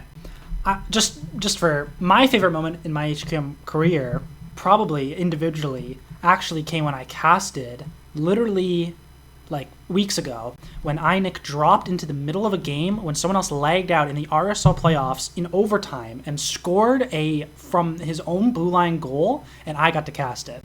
That was probably the most epic moment I've ever been a part of. I wasn't even on the ice, so that'll tell you how my career went. What about you, Gabe? What was your favorite HQM moment? Winning with New York in season whatever. That was with me too. Oh, season like 13 or 14. Yeah, we won in Game 7 overtime. It was nuts. Dude, that was sick. Yeah, that whole run was sick because you guys were like 4th seed, I think, right? Yeah, we were cheeks all season. Yeah, and you guys came together and just fucking clapped it. I think Game 7, both series, right? Yeah, it was fucking nuts. Beating, I think it was season 13 because I think you guys beat Boston in the first round, which was the like 3-pronger or I guess 4-pronger if you count self-plugging. They had net. Lucic he played out all the time. Otto and Timu. Yeah. Yep. It was the 3 of them on the same down, team. I think, and won that series. Yep. That whole playoff run from you guys was fucking wild. Yeah, it was nuts. TB was cracked. I was rooting hard for you guys there because we traded TB off of our team that season. So to see TB, because he struggled on our team at the beginning, so to see him actually like have success elsewhere afterwards too is fucking awesome. It was great to see him and obviously you guys, like you, Meat Sale. I forget, Cap was on the team in Austin, right? It was Taser, I think. I thought you guys had Austin too. Maybe, I don't remember. I think it was you and TB on offense, Meat Sale and net, and then you had Cap, Taze, and Austin were rotating on defense. And I think it was like Cap and Austin, or Taze and Austin were the starters, and then Cap had to come in the playoffs because Austin was missing or some shit. Whatever the case was, that was a magical run. Definitely one of the more exciting runs of all time for sure. Okay. Wow. I mean, Dyal knows a lot about all the other players too. Dyal, if you had to remember a moment from KP's LHL career, does any moment about my LHL career stand out to you because you know so much about Gabe? I know what the answer is. I don't. What have you accomplished, Liam? Nothing. You haven't been involved in as many like awesome experiences like that. I mean, at least like from an outward perspective, right? I don't mean to say that you haven't had a good time playing or anything, or you haven't had like good games or good seasons. I don't want to put it like that, but I can't remember a specific game or a specific season that carried, or like a playoffs that carried a similar weight to it as that playoff run that DMB is talking about there. Okay. Why don't you think you've dated an Asian woman yet? Look, look, man, I would like to. It's not that I wouldn't. He's trying. I've had a number of longer term relationships actually. Three of my last four have all been 2.5 to 3 years in length. And I'm 28. Am I 28? I'm turning 28. I'm 27 currently, turning 28. Okay, I didn't know that what is your age was going to be one of the hard-hitting questions, but... Well, I mean, look, man, things get a little distracting. Yeah. But yeah, I mean, in total, I dated 3 girls for a combined 8 years of my life. Wow. So that on its own is like, I started dating girls when I think I had my first girlfriend at 14. Whoa. So, or 15, I think it was 15. So you were a player. In 12 years, 8 of them were with 3 girls who all happened to be white girls. Yikes. I know it's unfortunate. It is. Unfortunate. Yeah. There weren't a whole lot of Asian girls that went to my school growing up. So, and when I was in college, I had one girlfriend already for like half of college. So, and she was somebody that I was dating in high school when I went to college. So, but you're an attractive guy. You consider yourself an attractive guy? Yeah. I mean, I think I'm attractive. Yeah, good looking guy. Yeah. Okay, put it this way. I think I'm a handsome guy. I wouldn't say I'm an attractive guy. You're definitely a handsome guy.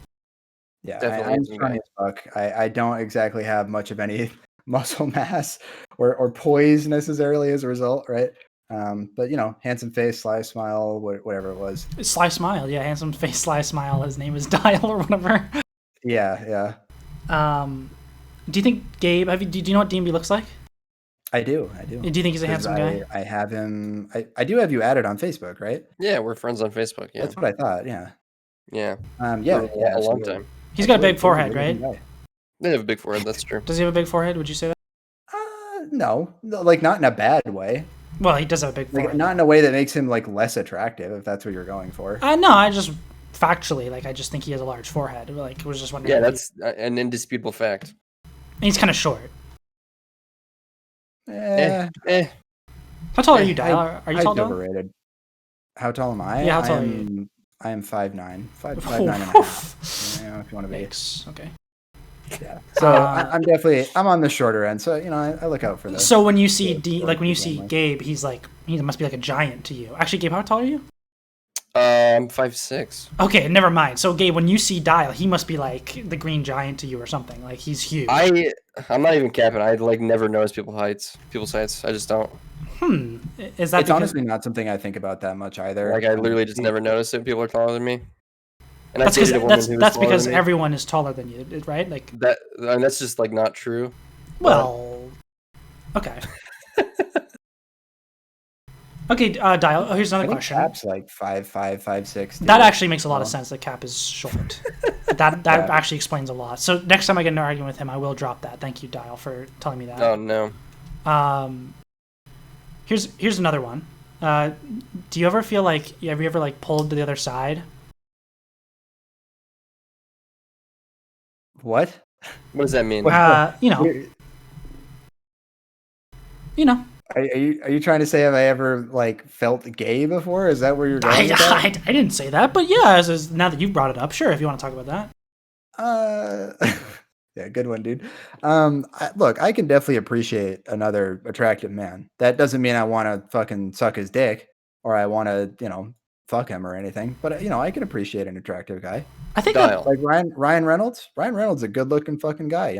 Is a cock and ball? Are cock and balls a deal breaker for you?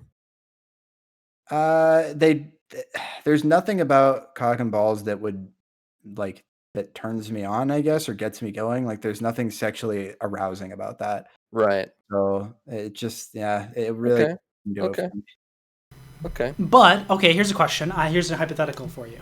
Now I have kissed a guy before. Me too. Not in like a I want to see if I'm gay or not thing. Yeah, right? me neither. But good old Pet the Pizza and I have had a smooch before. But you haven't slept in the same Bringing bed. back a name that Gabe definitely would remember. Yeah, I definitely remember Pet the Pizza. I was on a team with him before. Yep. Did you kiss him? No. Oh, okay. Well, sorry. I had a question. Oh yeah, right. Hypothetical. Who's like the hottest female celebrity you can think of? Oh man. Just name anyone, because it's not. This isn't like the point of the question. Michelle Obama. Not Michelle Obama. Don't pick that one. What do you mean? So she's like 50. Just to demonstrate or prove, I guess, that I do not have any racial preferences. I think Zoe Saldana is really Zoe Saldana is an attractive. excellent choice. See, I think she's fucking really hot. So Zoe Saldana with a cock and balls, or Chris Hemsworth with a vagina. You're at the bar. They both approach you. Who? Oh, that's a tough one. So I guess that sort of gets into, are you an ass man or not? Is that what that gets into? True. Is that what that gets into?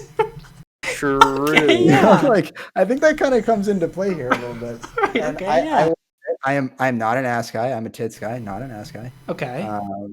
So right, but Chris Hemsworth doesn't have tits in the scenario. That's what makes this extra complicated, right? You go with Chris Hemsworth because I'm not an ass guy, but he also doesn't have tits. You don't have to jerk Zoe Saldana off. Right, exactly. I'm That's just a great saying, point. you don't have to jerk her off. True. Yeah. I don't think I've ever heard that sentence before in my life. You don't have to jerk Zoe Saldana off. You don't have to. I mean, I think that might be a new set of words.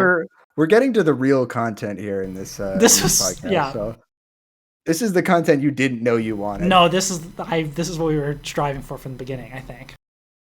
This was the plan all along. This was actually the plan all along. Man,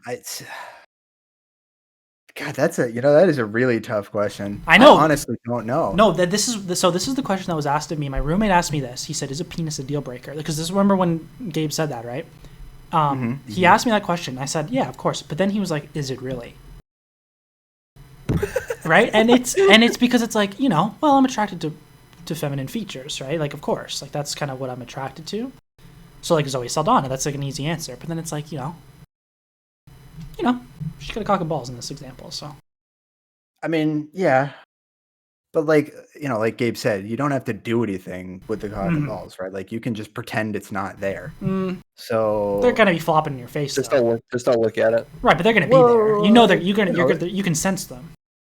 Right, but at the same time, like if you're fucking Chris Hemsworth, who is a very attractive guy, you're fucking a guy, Exactly. Like that to me feels more like you're fucking a guy, I guess, than Zoe Saldana with the cock and balls. Okay. So I'd probably pick Zoe Saldana with the cock and balls. Okay. Making a huge stride. I agree. We all agree, I think. Like we're on agreement here, yeah. Yeah, definitely not an easy choice, but I think that's the way I'd lean on that. I mean, I think it's a pretty easy choice, to be honest. Do you? Well, I think that. Yeah, I think so. I think that makes Dyal. See the counter argument there though is you could just close your eyes while you're fucking Chris Hemsworth.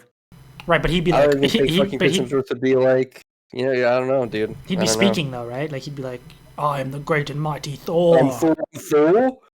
I'm Thor. Give me the ass. Pretend that you have Avengers on in the background. That was really funny. I'm just saying, there's coping mechanisms here for this, right? That was really funny. Dude, that might be one of the funniest things I've ever had on recording. You can pretend you have Avengers on. Maybe you're just getting a sneak peek of the new Thor movie, Like, you never know. Thor, Love and Thunder. You got, exactly. Oh. Hey, that's, Chris Hemsworth with a vagina, Thor, Love and Thunder. Thor, Love and Thunder. Oh my god. Maybe we picked wrong after all. Oh, now I am actually reconsidering it now. Okay, I think we're gonna get... I guess what I'm saying is I think it's very close. I would lean towards Zoe Saldana. Like if I had to choose one, I would choose Zoe Saldana. But okay. I definitely wouldn't begrudge somebody for choosing Chris Hemsworth. Okay, that's a really good... Of course not. Yeah. Are you more of an Ernie or a Bert? Like neither? Why did you say like that? Is neither an option? Ugh. Why'd you respond like that? Well, I mean, look, neither of them are particularly pleasant individuals. I certainly, man. Like when I'm in a bad mood, I'm definitely like not fun to be around. Like Bert. Like Bert. So I suppose, if I'm picking between them, I'm probably closer to being a a Bert, I guess, than an Ernie, but I don't think it's a great 1-to-1 comparison. Okay. What about you, Gabe? What do you think you are? Definitely. I don't know. I literally don't know who those people are. You don't know who Ernie and Bert are? Which one's which? I know who they are, but I don't know which one's which. Bert's the tall one, and Ernie is the small one. Bert's okay, tall. well, I'd be Ernie then, right? Yeah, you kind of laugh like Ernie too. Someone's like, "Hey, Bert." Amazing.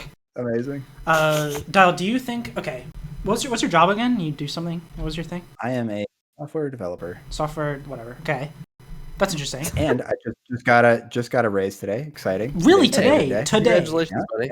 Yeah. Do you think it has something? Congratulations. Do you think it has something to do with being on the podcast? I think they knew that I was going to be spitting some fire tonight, and they wanted to give me the promotion in advance, or not promotion, sorry, raise in advance, because they knew it was going to be legit. Right. Okay. So in your line of work, has HQM?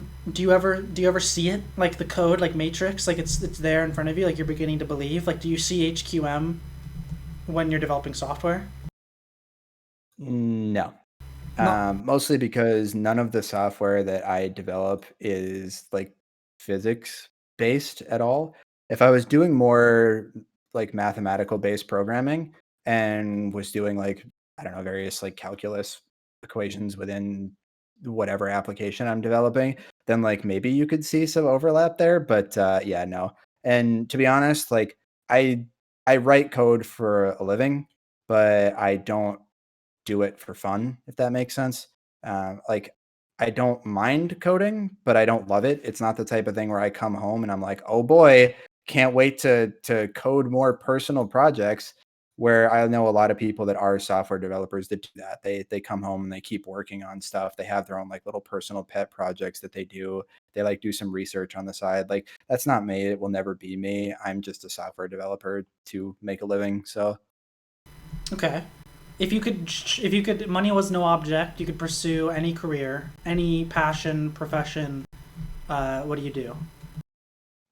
So I have always been a huge fan of competitions, as you can probably imagine. I've always been a big fan of sports, particularly football and hockey have been my two favorite. But also esports as well. I am huge into esports. I still watch esports for games that I don't play and haven't played in a long time, like Counter-Strike, like League of Legends. I played barely any Dota 2, but I watch the international every year because I think it's great content. I think they do an awesome job. I really appreciate the like competitive side of things.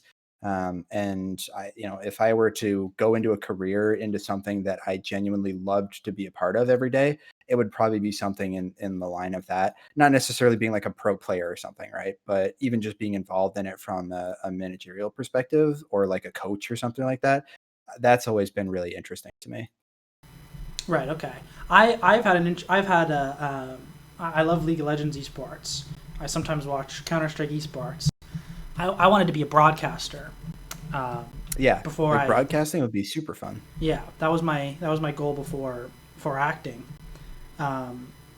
Do you ever think like I could be on TV, maybe doing the football analysis, or do you ever think like I would want to be doing the Counter-Strike desk analysis or the League of Legends I don't know whatever game is your more Yeah, I mean I don't have a specific role in mind in terms of like what I'd want to be with regard to like being involved in a competitive scene like that, whether it be a real sport or an esport. I just like being a part of it.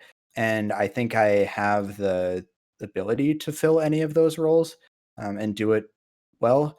I don't think I'd be the best on like television just because I tend to be kind of monotone a lot of the time.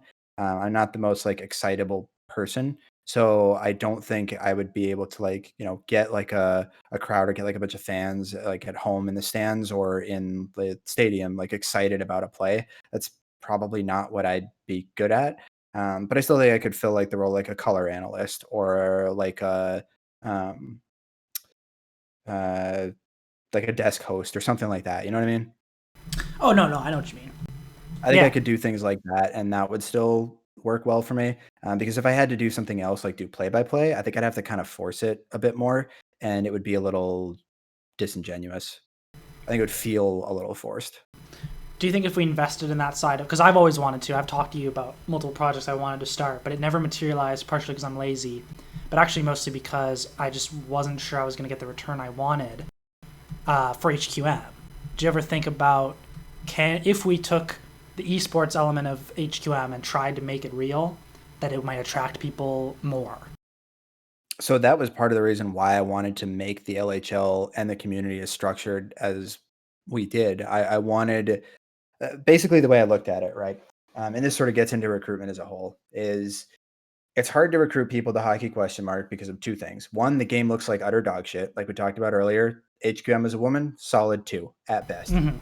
Maybe a 2.5 if she's got makeup on. Right. But like a Gabe's. We're talking like you're scraping the bottom of the barrel here. Like it's Gabe's past relationships, exactly. Of course. Yes. Yep. Scraping the bottom of the barrel. Yeah, absolutely. Are you on that list, by the way? Am I on that list? Yeah. Of Gabe's past relationships.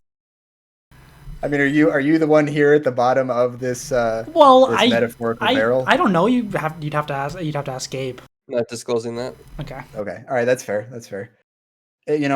We did say that everything is on the table for me, but we didn't say everything's on the table for Gabe. I would say that I'm definitely. I would call myself like a 7. That's including my personality, though, right? So actually, maybe I call myself like a 6 or a 5. Should we tell him, Gabe, or do you want to? Should we wait till? I was gonna ask like a 7, like where you live now. Because it's different where you are. Right, it's based on location. Gabe told me he doesn't believe in standards. Sorry, wait. I also don't think there's no leagues. Yeah, there's no leagues. Leagues. I'm just saying like, oh, she's out of my league. Yeah, you're probably just a bum. You can pull whoever you want. You just have to not be a bot. I agree with that. No, you don't agree with that. You do not agree with that. Nobody should agree with that. If you met Kate Upton, you're out of her league. Yeah, dude, Kate Upton's overrated, bro. I'll say it. Okay, she's shaped like a refrigerator, bro. Okay. I think you're out of somebody's league. When you say that, it basically means they're not willing to give you the time of day.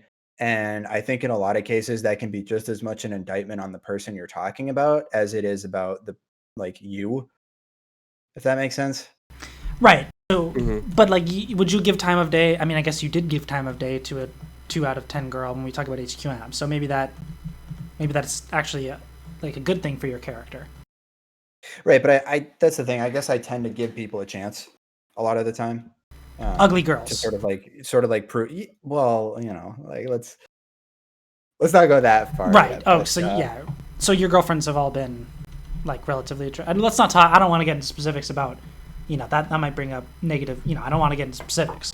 But what you're saying is that you would probably be more likely to try and give someone a chance. You think you're not shallow. No, I don't think I'm shallow. Yeah. I think I'm kind of shallow. Am I perfect at that? No. I'm sure there are some things about me that are that would be considered fairly shallow, and that's probably fair. I'm not trying to say I'm a saint by any means, but in general, I am willing to give people a chance to sort of prove that there's more to them than what first impression might be, just based off of what they look like, or maybe the first time you've seen them do something or say something.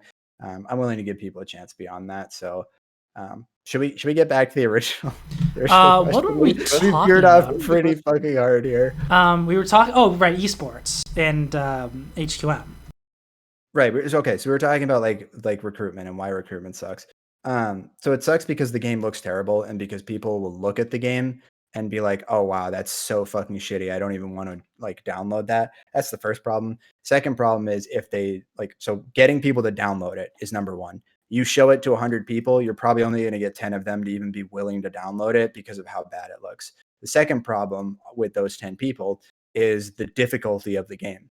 You're probably only going to keep 2 or 3 of those 10 people because not everybody wants to play a game that's really hard to get into and it's really hard to feel competent at. A lot of the games that are really popular right now, games like League, aren't like that. And even the games that do have a higher skill ceiling to them intentionally place you against people that are more in line with your ability. And we never had the ability to do that within HQM, at least not in like the public games that new players are going to experience. So like I said, you're going to lose 7 or 8 of those people that download the game just because of the difficulty. So out of 100 people, you've now successfully got 2 or 3 at best. And that's always been the biggest problem with recruitment. And that's why I wanted to put so much time and effort into trying to make the community a destination, so to speak, or at least make the competitive leagues a destination, because you have to, we can't fix those problems, right? We can't fix the fact that the game looks like shit. We can't fix the fact there's no animations. We can't fix the fact that the game is really difficult to learn, really difficult to master. But we can set something up for people to look forward to and for people to aspire to. And the more we do that, and the more we make it something that people actually want to reach, the more we can show somebody, like, look at how cool this can be at the top level, the more likely you're going to turn that number from like 2 to 3 people that stick around to like 3 to 4. And I know that doesn't exactly move the needle, so to move speak. the dial up a whole lot. The dial. Your name is Dyal. By the way. That's hilarious. I know it doesn't exactly, like move it up a bunch, right? But it's still, you're still potentially doubling your effectiveness there if you're able to give them something to pull them in. And that's really the only thing we could do. So yeah, that's why I wanted to see it become what it was. And that's like, this was my first opportunity to ever really, like I said earlier, kind of explore that and learn how to do that. And learn how satisfying it is when you can actually turn that into even somewhat of a reality.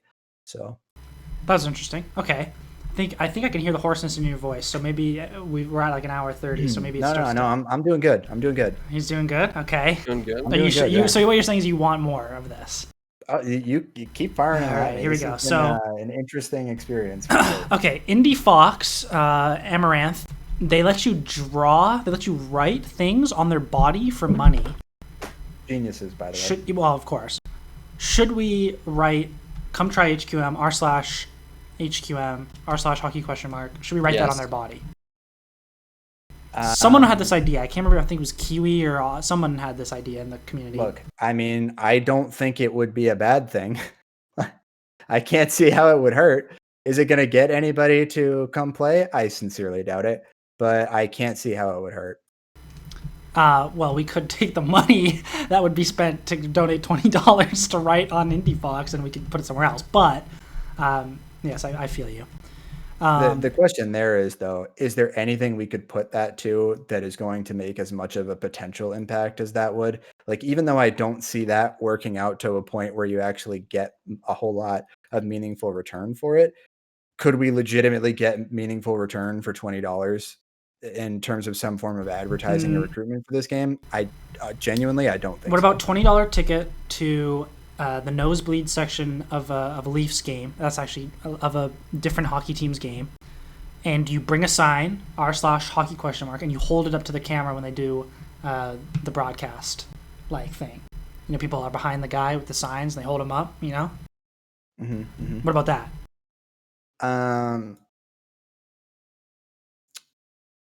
I mean, how many people watch a local game?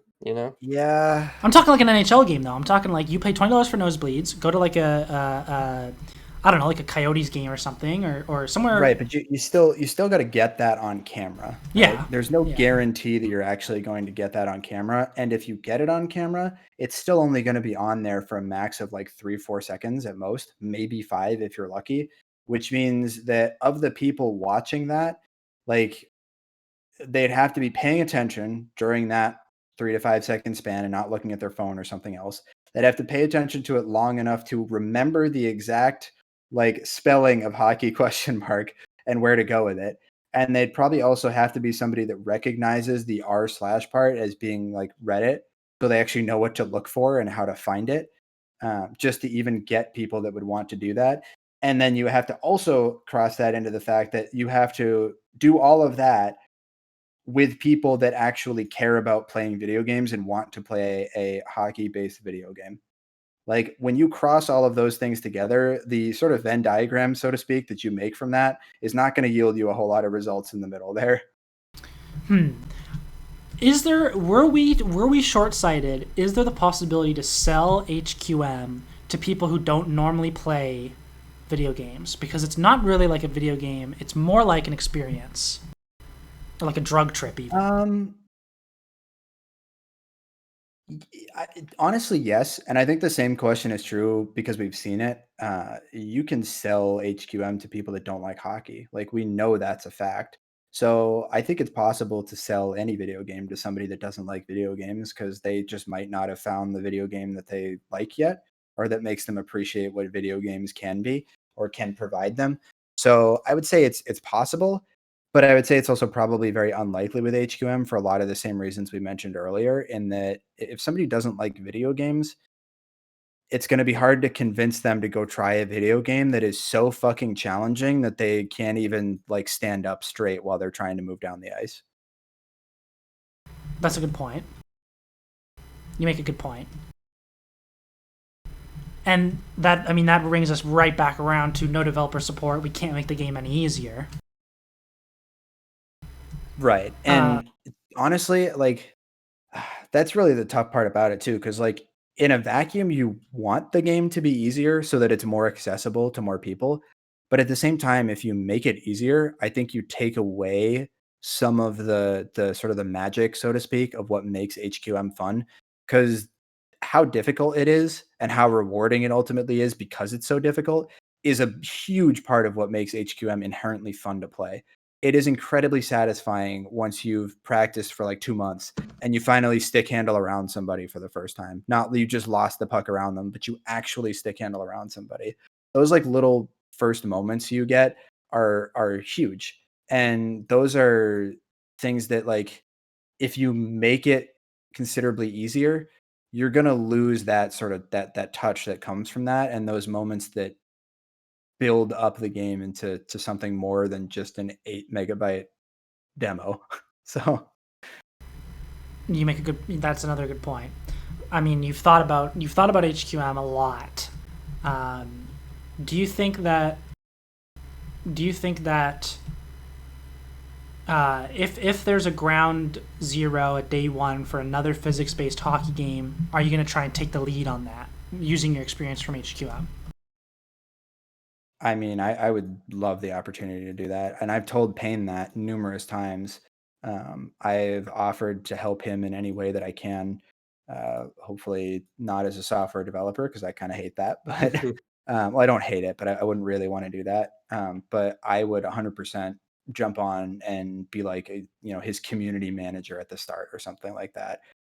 Or like work to facilitate getting leagues structured at the beginning, which I think would be really cool, actually. As much as I'd hate to lose all the, now 8 years of muscle memory that I built up playing HQM, it would be really neat to see everybody reset back to ground zero. Like, everybody, doesn't matter how long you played HQM for, because we're all in a completely new experience together, and see what happens. I'd love to see how many people that were considered good before are still good now. How many people that were considered weak before actually, pan out and turn out to be really good because they have the same ability to start off on ground zero with everybody else. I think a lot of those questions would be really interesting to see the answers to. So, do you think if someone paying someone else develops that game, what do you think about Rule 34 related Dyaloreax pornography? Yay, nay? So that does already exist. I'm pretty sure. If you Matt has a video of me doing some things, mostly just dancing, but Matt has a video of me that isn't revealed to the public currently. Okay. And Doug has taken my face and put it in probably every blacked porn that exists. So on which end? It's probably out there.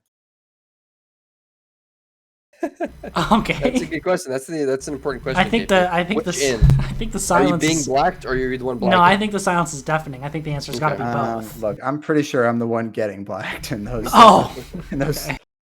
Those edits. So. Okay, so that already answered. Do you think we could tie in corporate sponsors? Garfield, I'm thinking. Super Mario Who else, Gabe? Name of something we could tie into this new hockey game. You know, What do you mean? like a character, like a little funny guy, or like like something like. What's his name? Master Chief, dude. Yeah, what do you think about that opportunity? Master Chief. Master Chief, Steve from Minecraft. Like, do you think we could throw it like, what about Hero from Dragon's Quest?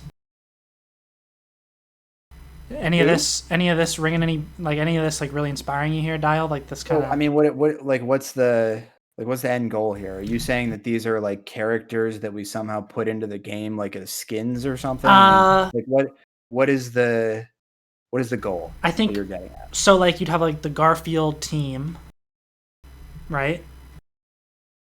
And they would probably. Okay, you tell me this. So new hockey game, you have the Garfield team. Should it be a team of Garfields or like a team of like people who have like Garfield jerseys versus like the Master Chiefs? And should it be like a team of like Master Chiefs or like just people with Master Chief jerseys? To keep the spirit, if you're going off the spirit of HQM, I would say themed jerseys and not changing the models. To again keep in the spirit of HQM. But if we're talking about a brand new game altogether, maybe changing the models is the play. Right. I don't know. Have you ever emailed EA Sports? No. Should we? I don't see a world in which that would benefit us at all. Yeah, to be honest. Do you think it would? Do you think it would, Liam? I think there's some developers that we could email somewhere. There's got to be some people. Yes, I think there are. I think there are developers out there that could see the potential in a game like HQM and see the potential, I guess, not even so much in the game, but in the community. Like, I don't know if you guys remember KP. I don't even think you were around at the time when I wrote the infamous letter thing, right? But we had a couple people on Twitter that like came to our community's defense as people who weren't part of our community. And some of those people pointed out that they just kind of like ghost watch our community from afar, not because they want to play the game or anything, but because they think it's really interesting and cool how a grassroots community of like ours grew from something that was literally nothing but an 8 megabyte demo, and how awesome it is to see like natural growth like that isn't even incentivized by the people developing the game. Not just to see that there's 150 people playing, but to see that there's 150 people, referring back to the time when I wrote this, that really, really care about the game and play it every day and spend hours and hours playing and are working to be the best they can and want to see the game succeed and are willing to spend money on the game and engage with the developer in any constructive way they possibly can. And there were a few people that pointed that out to Cryptic and said, look, you're kind of an idiot for completely ignoring this. And they're 100% right. And I think there are other developers out there that wouldn't ignore that. But that doesn't necessarily mean they're developers that are also going to be capable of turning HQM into what it is. Because like there's a reason why there's only one game like HQM out there. And it's because Cryptic clearly had a good mind and a good understanding for how to take the physics of an ice hockey game, even though it kind of plays more like roller hockey, but nonetheless, take a game like this and turn it into something that's actually playable. And the fact that he did it in literally a week, he made it in a week.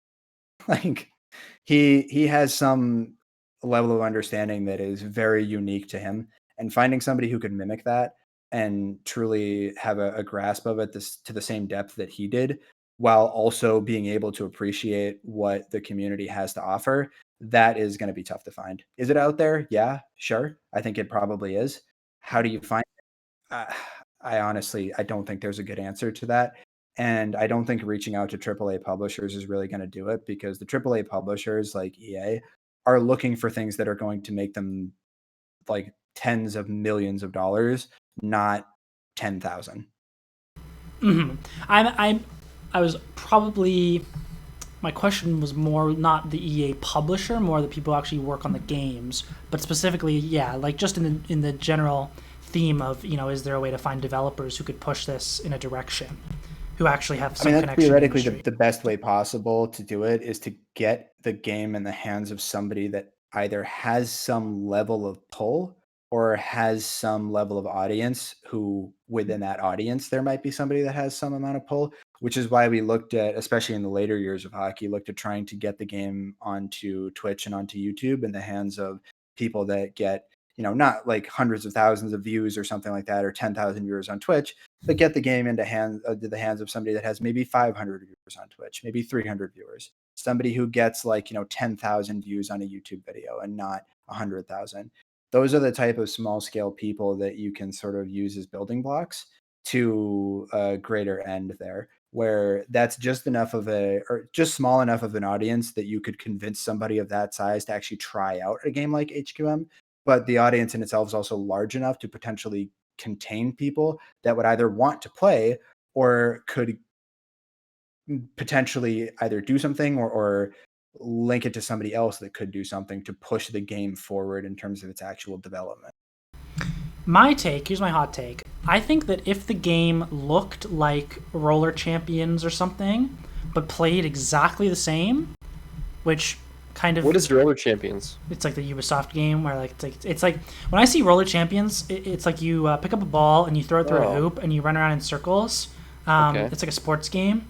When I see like stuff like Roller Champions or even like Rocket League and like how insanely popular they are, I feel like there is a market for physics-based games, sports games. Definitely. Oh, absolutely. Mm-hmm. And like the looks alone are doing such damage.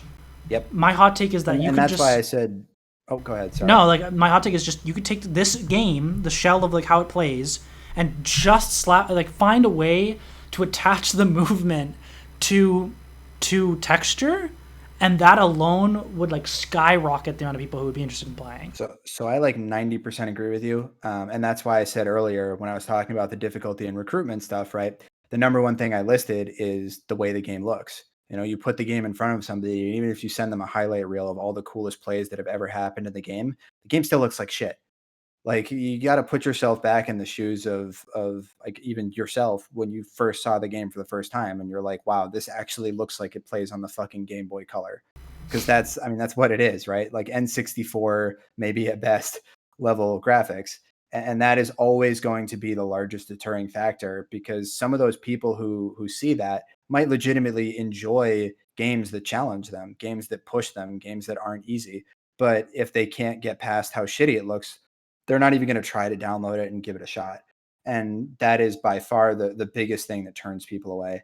The only thing that I'll slightly disagree with on you there is, yes, in a vacuum, I think if you could just take the physics out of the game and sort of supplant it into something that looks better, it would make a massive improvement. But I also think that would change the way that the game plays, because part of the way the game plays is not just the physics, but it's the way that the models and everything interact with the physics that exist within the game. And that wouldn't be the same if you're doing things like changing the models. It's a good point. Like if you reduce the size of the puck, as an example, that's going to drastically change the way that puck works now. Or the stick blades, right? That's something we saw in the future, like the 62A, whatever version it was, right? We got a reduced puck size and reduced stick size. And even though the physics engine was the same behind both of them, the way the game played was drastically different, because you're not able to hit the puck in the same way. You can't make the same level of contact with the puck, whether you're hitting it on the side to get a good spin on it, or if you're like swinging over the top of it a little bit to try to like raise the puck up a little bit more. Things wouldn't interact the same way if you change the models. Here's another, okay. This is what I've thought about, because I've thought about the fact that HQM doesn't even really resemble hockey in a lot of ways. So what if you took all the models and you made them like little robots who have like little magnetic electricity coming out of them, and they slap around like a big flat paddle, and the puck is like just like a big, maybe it's still a puck, but like everything is like, we market it as like, oh, it's like super robot magnetic hockey, or like. So you're talking about just changing the skins. You're talking about keep the models the same but change the skins, and ideally add some base level of animation. Yes, add animation, and just we take it and I think that would sell better. Like super robot mega hockey. I think the fact that the players are designed to look like these kind of twisted alien versions of humans, the like faceless human body, that definitely makes it worse. It definitely 100% makes it worse. So I agree with you there. But I think that's about the limit you could go to without starting to have to actually change the way that the game plays. And at that point, I'd rather see you just start from scratch, ground zero, and just completely build the game up from the start, like what Payne was doing with Third Eye Hockey, rather than try to make subtle changes and like tweak small things in the way that the 55 gameplay exists currently. If you died and you found yourself in the other world, and you woke up and you found yourself, you were an HQM player, you looked all around you, and like it was like an ice surface. It was actually a giant ice rink complex with multiple ranks, and people were playing HQM, but they were like their bodies, and your body moved like an HQM player. Would that place to you be heaven or hell or purgatory? I think a lot of people would say hell, just Right. because they're stuck in HQM for the rest of their lives. But I can't sit here and pretend like I haven't spent like thousands and thousands of hours playing HQM, and I've probably easily spent a good 1,000 hours just by myself in a server, hitting a puck around, trying to practice shots, trying to practice stick handling. Like I've easily done 1,000 hours of that minimum. So I can't even sit here and pretend like that wouldn't be something that I could deal with. So that would be like an ideal scenario, like if you went to... No, it wouldn't be ideal. Like it's not fair to say it would be heaven, but I also can't justifiably be like, oh, this is the worst thing that's ever happened to me, get me out. Do you think the worst... I have a question, actually. Okay, no, you go, yeah. Do you think that there is a timeline where Cryptic doesn't totally fucking abandon us? How much of the onus is on us? Because he put out 6.2a, he was putting out new versions, and they just were fucking cheeks, dude. And we didn't play them at all. I feel like maybe if we had played them, things would have gone differently. I don't know. So it takes me back to the first time he came out with it. If you remember, like that Christmas time, 2013, when he came out with that first version that was $8 for believers only or whatever it was listed on his site, right? We all tried that. We legitimately played that for several days. And we collected a big Reddit post that I can go back and try to find that had all our commentary from the game. And it wasn't like this game sucks. It was, we wrote down all the things we liked, all the things we didn't like, and all the things we would like to see him, like ways we'd like to see him change some of those things. Like one of those being the fact that the sticks originally were really like rubber bandy. It felt like difficult to move the stick. And when you moved a stick, it would kind of snap back to its default position afterwards. So little things like that. We took all those notes and then sent it to him. And I don't think he was a huge fan of that, getting like critique about the game. But what really drove it over the edge was the people that reached out and said, like, this is complete and utter shit. I want my money back. That, I think, pushed him over the edge. And I do think we could have gone back and done it better and at least been able to draw out the relationship with him longer. But I don't think anything would have changed the fact that he has always seemed incapable of taking criticism about the game in a constructive way. Even when it's presented in a constructed way, he's incapable of looking at that and objectively saying like, okay, I understand where you're coming from. That's never been something he's been good at. And I think that always would have eventually come back to fuck us over or ruin the relationship somewhere along the line. Again, it might not have been anywhere near as soon as it was. And, you know, maybe the game is in a way better state because we were able to draw it out a little bit longer. Who knows? But I think no matter what, we were never going to be able to change the person that Cryptic is. Yeah. And the person that Cryptic is cannot take criticism. William? Okay. I was digesting Dyal's answer there. It was good. Hold on, give me one moment. So, if you could go back, look at your life, you have the opportunity to change something in your past. Do you change that thing? Is there anything in your life where you would go, I'm not going to step into that room. I'm not going to say hello to that person. I'm not going to, or is it like you're just copacetic with it and you think I'm happy relatively with where I am today, and I don't want to upset the balance of the universe. Or is there something where you're like, man, I just really wish that didn't happen to me, or I didn't do that? I mean, I definitely have plenty of regrets about things that I've done, both in HQM and not in HQM, right? I definitely have regrets about things that I wish I had approached differently or done differently. But at the same time, I do genuinely believe that you're a product of your life experiences. And I think I'm a better person for everything that I've gone through and all the mistakes I've made. And as much as I'd like to go back and not make those mistakes, I needed to make those to learn from them, right? And to some extent, like if I don't make those mistakes then, there's no telling that I'm not going to make that mistake again later because I haven't learned my lesson. You know what I mean?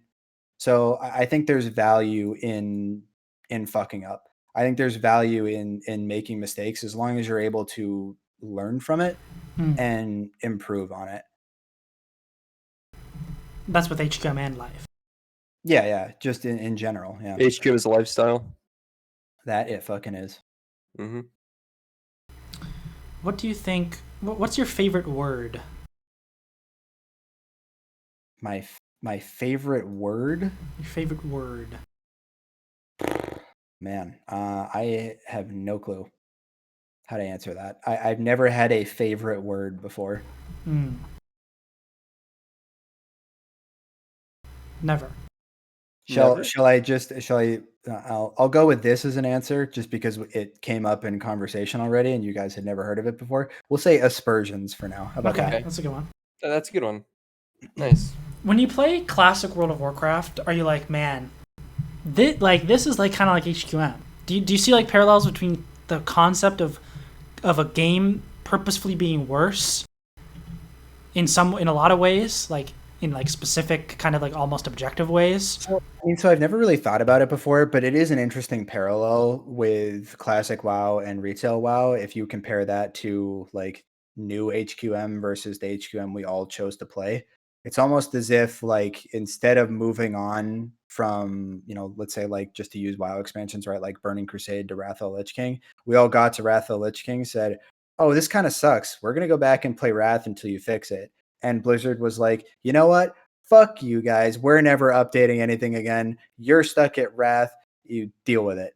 Like that is sort of the equivalency, which I know is not like straight 1-to-1, but I think it demonstrates that nostalgia especially has a huge impact on the way that we remember things and the way that we like choose to experience things, if that kind of makes sense.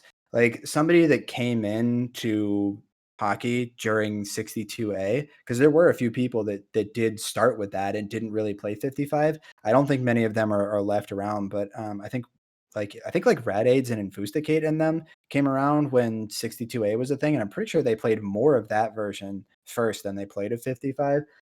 People like that might look at that and think that's better, right? I mean, everybody has their own perspective there. But I think objectively, classic WoW is better at achieving the goal of being a enjoyable MMORPG experience than what retail WoW is today. And I think it's the same thing for 55F versus 62A. 55F is a more authentic, enjoyable, skill-based experience that affords you the ability to have a lot more personal impact in a game. You control a lot more. You can do a lot more than you could in the newer, improved version in 62A. And I think it's clear that a lot of times, I shouldn't say a lot of times, but with a lot of popular games, developers sometimes tend to go too far with changes that they make, and ultimately kind of kill the spirit of the original game in doing so, to the point where the game just isn't what it used to be. And I'm kind of glad that we never all moved on to 62A, because I don't think we would have lasted on that. Okay. So, do you know? Are you familiar with string theory in physics? Loosely, yeah. do you think about like do you have like a kind of a theory of the universe that you think like you kind of subscribe to, or are you kind of open-minded about that? Like, so it's not a topic that I have like looked into super heavily, but I do find it like one thing. Okay, hold on. Can I go get like a glass of water real quick? Yeah, of course. Before I get into Yeah, it? of course, of course. I'm gonna have to rant here for a little bit. So yeah, of course. Oh boy. I'll be right back in 30 seconds. Yeah, of course. So we're still on here. Welcome, thank you guys for this. We can call this the intermission. So we invite our audience to go pause and grab a glass of water. Gabe, how are you doing, buddy? I'm hanging out. Do you think this is better or worse than you were expecting so far? This is great. Do you feel like, as I feel, that this has unironically become amazing? Yeah, it's good. This is really good. Yeah, I think this has turned into something I was not expecting, and also. Yeah, I think we're killing it. Okay, well, I don't think we're killing it, but. I think Dyal's killing it too. Yeah, I definitely think. I don't think anyone else could do this, so I think this might be a one-off. Okay. So I'm back. Okay. All right. Try to not be as hoarse. I've been talking way too much today, apparently. Whose fault is that? Probably Gabe's. No, I blame you. You completely. Okay. Okay, so you're talking about like theory of the universe stuff, right? Yeah, of course, yeah. Okay, so something that I think is kind of along the lines of that, but not really the same, is the whole concept of like time and time not being linear like we experience it. And the whole concept of like the fourth dimension or whatever being time. I don't know how familiar you are with that, but I guess like the basic idea is that we as people experience time in a linear fashion, but in reality, time and the fourth dimension, which represents time, is not a linear thing in the same way that the third dimension that we exist in is not a linear thing. Every point in time, this is a belief. I don't think it's not something that's like scientifically proven or anything, but the belief is that every point in time exists simultaneously, and we are effectively moving through the fourth dimension, experiencing these individual moments sequentially, even though they all happen technically at the same moment. Does that kind of make sense? Right. Okay, so when the Big Bang, so at the expansion of the universe in the Big Bang, does that set off our rocketing through in one direction our experience of the fourth dimension? Or does the expansion of the universe actually create the fourth dimension in that moment? So I would assume that all the dimensions, because like another thing that's interesting too is what is the concept of like the second and first dimension? Like how do you even, I mean, it's hard to do it with the fourth dimension too, but like how do you conceive of any dimension that isn't the one we exist in, even though we know to some extent that they are present, they are there, but we can't perceive it. So like all of that I find super interesting. I don't know exactly how all of that is supposed to originate. I've never looked into it enough or researched it enough to like follow through with that line of thinking from like start to finish. But I would assume that the Big Bang sort of created all of it and it's just existed ever since then.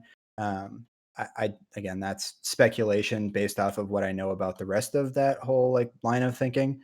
So I can't say that that's for sure how that works, but I suppose it would kind of make sense, right? Yeah. Mm-hmm. Yeah. But yeah, like I think that's really interesting to think about. And one of the things that kind of comes up with that is the whole concept of like people seeing ghosts or people seeing apparitions. And in this belief, like if you subscribe to that, a ghost isn't like a spirit of somebody that's dead or anything. What you're actually seeing is you're seeing another point in time occurring at the same physical place at the same time. Wow. So the ghost you're seeing is not somebody who was dead 20 years ago or died 20 years ago. It is an incident that happened 20 years ago, a person that is going through something 20 years ago, but because time is a flat circle and everything all exists not sequentially, but at the same instance, you're seeing those two things at the same time. So if I'm sitting in my desk in my room and, let's say hypothetically, we know as a omnipotent, is that the word for it? Omnipresent, omnipotent, yeah. yeah, let's say that we know that I'm going to live in this apartment for the next 20 years. If I experience a ghost in this apartment, then in theory, it's highly likely that it would be me in this apartment that I'm experiencing at another point in time during the future, or potentially from the past, or somebody else that lived in this apartment that existed in this physical space. And that's sort of the concept, is that the physical spaces we're in the third dimension is what's moving through time rather than time moving through us. Right. Whew. Okay. So are you an M theory kind of guy, like a 10-dimension type of dude? Do you think that might be like the way that it ends up being? Like past the fourth, you have the fifth, where it's like all possible worlds, and so that's what my dad believes in. He's big on that, the whole like M theory thing. I don't know about all like getting up to 10 dimensions and all that, but we know for a fact that time does exist. The fourth dimension is a thing. It is real. The concept of time exists. And I think at least I've never really gotten much farther than that in terms of my own personal exploration, but I think that on its own is incredibly interesting, especially, again, that concept of we're not moving through time, time moves through us. That sort of like twist in thinking is just like it is so polar to what most people think of, that I just find it so interesting to try to like understand and conceptualize. Right. Okay. So what about the biggest thing for me that really messes my mind, quantum entanglement theory, or it's not even a theory at this point. Quantum entanglement, the phenomena. So if for the viewers at home, quantum entanglement is if you take a particle and you split into half at the quantum level. It's actually, this is really shitty explanation, but essentially one half of it will spin one way and the other half will spin another way, but you can only find out which one's spinning which way by observing it. But once you observe, and it can be either, it's like Schrodinger's cat, it can be either spinning left or spinning right. Once you observe the first one spinning left, the other one will always be spinning right. And you can actually prove this beyond distance. This happens instantaneously to each of them at the same time, no matter the distance between them, if they're quantumly entangled. Does that throw you for a loop the way that it throws me for a loop when I think about it? Yeah, like that shit is wild. It's fucking wild. Do you think that proves dimensions higher than fourth? Or does that interact with M theory? So I don't understand the depth of it to be able to say yes or no, because I've never looked into it that far to say like, yeah, for sure. I would assume that there's got to be some tie-in eventually, right? Like that it would make sense for there to be some way that explains it, or that M theory would have to explain it, right? Yeah. Yeah, as far as what it is, don't know. I could go get my dad on here and he'd say. Does your dad like a physicist or something? No, my dad is also an engineer, but he's just big into. Yeah, my dad's a really fucking intelligent guy. Like he's a lot smarter than I'll ever be. And he really enjoys like thinking about interesting concepts like that. And M theory and string theory and like quantum entanglement, all that stuff is like right up his alley. And he will sit there and talk to you about it for hours if you let him. So, but he won't play HQM. I would hope not. He has better things to do, probably better things to think about. I would hope not. Yeah. My dad is too smart. He has too many better things to do with his life than play HQM. Right. Okay. So moving back to Asian women. Would you want to go to Korea, Japan? Because I'm going to. Do you want to join me on my Korea trip? Absolutely. You're coming with me? 100%. Okay. 100%. Which, by the way, I don't know if you've ever seen it before, but one YouTube channel that I love watching, I guess you could call it like a guilty pleasure of mine. I don't know. Fucking 1 Million Dance Studio. You should go look it up if you haven't seen it before. 1 Million Dance Studio. It's a like a bunch of Korean people doing like all sorts of crazy dances to all sorts of like, they do like K-pop, they do Western music, like they do all of it. One, it's really impressive. I have always wanted to learn like how to dance properly. I think it would be a lot of fun to like know how to do that. So I'm always impressed by the stuff they do. There are also some really fucking attractive women on there. Dance team is pretty sick. Right. So but are you ready to? You haven't taken the K-pop plunge yet. Oh, I know a few K-pop artists and whatnot. Yeah. Oh, okay. Do you have like a group you like a bias? Do you have like a group? No, I wouldn't say I have a group. Chungha, I think is how you pronounce her name. Yeah. She's fucking. Okay. Yeah. Whew. Smoke boy. show. Fan of her. I like a lot of her music too. Well, a lot. Would you say like 4 or 5 of her songs? if you saw her, would your eyes roll out of your head and like your tongue would hit the floor and you go awooga awooga? Awooga. Nice. Look, I'm not that cringy, but Good joke. you know, I'm not gonna say I wouldn't be awestruck. Right. I'm a big Blackpink guy. That's don't know if Okay. you, Yep. Yeah, Yep. I'm a huge Blackpink guy. Yep. That's my thing. Lisa from Blackpink. That's my. Hyuna as well. Really fucking attractive. Yeah. She's got a couple good songs too. Although I think Chungha is better overall. Right. Okay. Are you a fan of Wonho? Who is this? Some sort of like This is a guy. I think he was actually from BTS. Wonho? Yes. No. How do you spell? Is it WUNHO? WONHO. WONHO? No, I've never heard of Wonho. Okay, here I'm gonna link you a song here. Okay. In Discord. You gotta just you might want to mute it while you're recording this, but at least take a watch because this guy is. This guy's fucking shredded, dude. Yeah. Holy fuck. Man, if you had a pussy, bro, it's over. I can't Now, look. Zoe Saldana with a dick or this guy with a pussy. Bro, it's over, bro. It's over for Zoe Saldana, bro. It's over. It's over. Damn, he's huge, man. Jesus. Good for him. I'll take a look after. I don't want to have the volume. I don't want to get copyright struck by YouTube. He has fucking abs on his abs, dude. Like it's actually insane. He has a 16-pack. Yeah. It's pretty great because later in the video too, like they have outfits that he's wearing purely that only show off his abs. Like it's so hilarious. So you consider this like a guilty pleasure? What, K-pop in general? Like watching shirtless men? No. Oh, okay.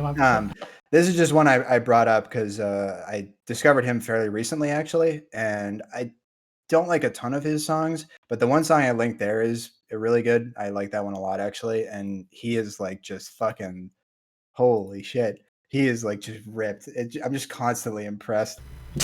Okay, that's fair. You're a big. You want to go to Asia guy? Have you traveled before to absolutely. Asia? Nope, I have never been to China, Japan, South Korea, Taiwan. I've never been to any Asian country. I've been out of the country before, but I've only ever been to Italy, to France, and to England. Did you? So I've been to Italy, France, and England. Did you enjoy? Which one did you like the best? England is my favorite for sure. England's your city. England's not a city. Are you like messing with me? Do you not know the joke? No, What's the joke? I don't know the joke. Are you serious? I don't know the joke either. How old are you guys? Like 28?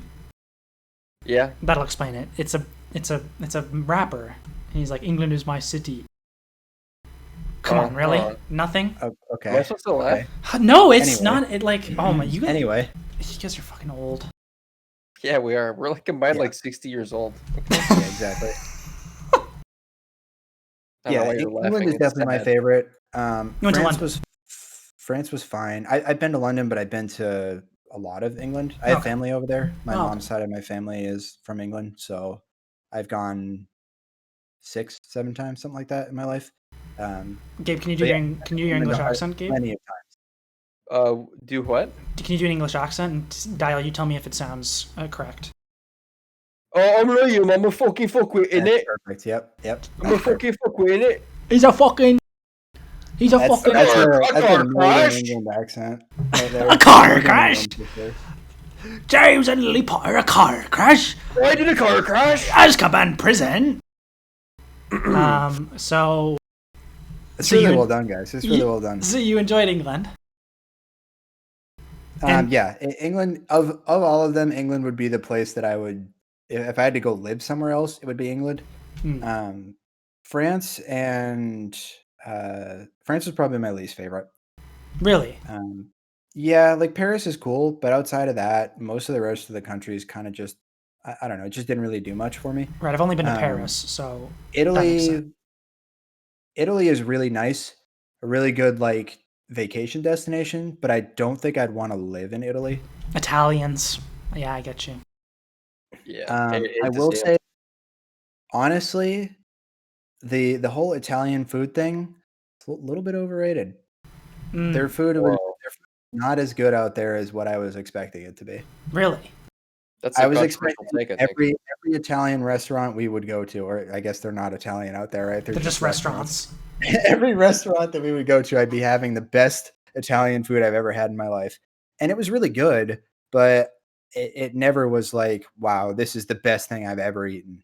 I think of the cuisines that have come over from immigrants who came to America, I mean, there's so many Italians. You have to figure that like their cuisine would definitely have been authentic. Yeah. So that doesn't surprise me too much. I don't think is that super controversial? Like, it was really good.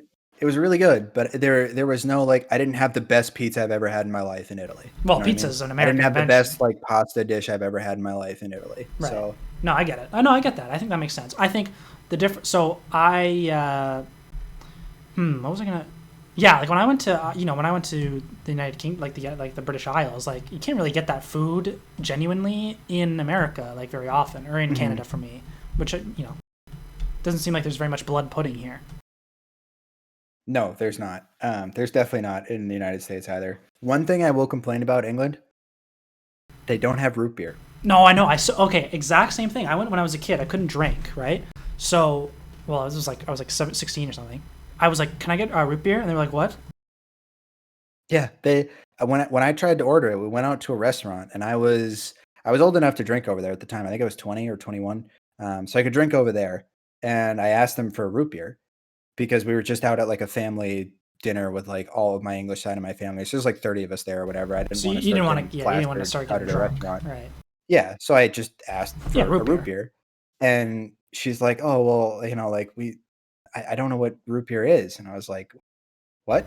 Did she offer? She's like, I can get you the beer list, and she offered me ginger beer. Did she? She's like, I can get you the beer list, yeah, and I was like, I was like, no, it's not alcoholic. And she's like, oh, we have non-alcoholic beer. Like, no, like you don't understand. You don't get it. Like how do I explain root beer? I know you can't. When is. When you try and tell them what root beer is, it's like you're fighting a losing battle anyway because they don't have it, right? So you're like wasting your time. You that's what happened to me. I realized halfway through explaining, and I was like, why am I explaining what this is? Like, this is not going to help me.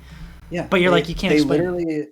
The waitress brought the other waitress over that was waiting our table because we had so many people. There were two waitresses. She brought the other one over to hear my explanation. She was like, you got to hear this shit. Yeah, they didn't know what root beer was. And I tried to explain it as like, it's a soda, like a sweet soda that's kind of like a cola, but it tastes different. That's how I described it. It's like, it looks like a cola. It's caffeinated. It's not caffeinated, but it's carbonated, and it just tastes different. And they were like, they just didn't get it at all. Did they point at you and laugh and say like silly American boy? Well, so then after that I asked for Sprite, and they had to translate that to 7-Up, so that's what I got. Right. Okay. Were you lucky enough to like get one of their numbers? No. But my grandmother on my mom's side still alive. You got her number? Oh yeah, baby. She every time she goes over to England, whether or not I have because she goes over twice a year to see the rest of our family, because she's got like 10 grandkids now over there, so she'll go over constantly to see them. And every time she goes over there, whether or not I have a girlfriend at the time. Every time they go out shopping, if she comes up to, it's always the cashiers. If she comes up to a female cashier, she will start telling them about her American grandson who is single and start trying to offer my phone number. Has that ever worked for you? No, it hasn't, but I don't think they can call me anyway. So okay. In theory, they might have tried. They might have tried it, but they would have gotten like a long distance charge even if they did manage to do that. So that probably wouldn't be worth it. So I've never gotten any of their numbers, but it's not from my grandmother's lack of effort. It's not her lack of trying. She's out there every day busting her. Yeah, she's grinding, man. She's putting in the work. Okay, here's another question. This segue here. Have you ever watched anime? I have tried to watch like 2 different animes, and I just can't get into it. I enjoyed the like.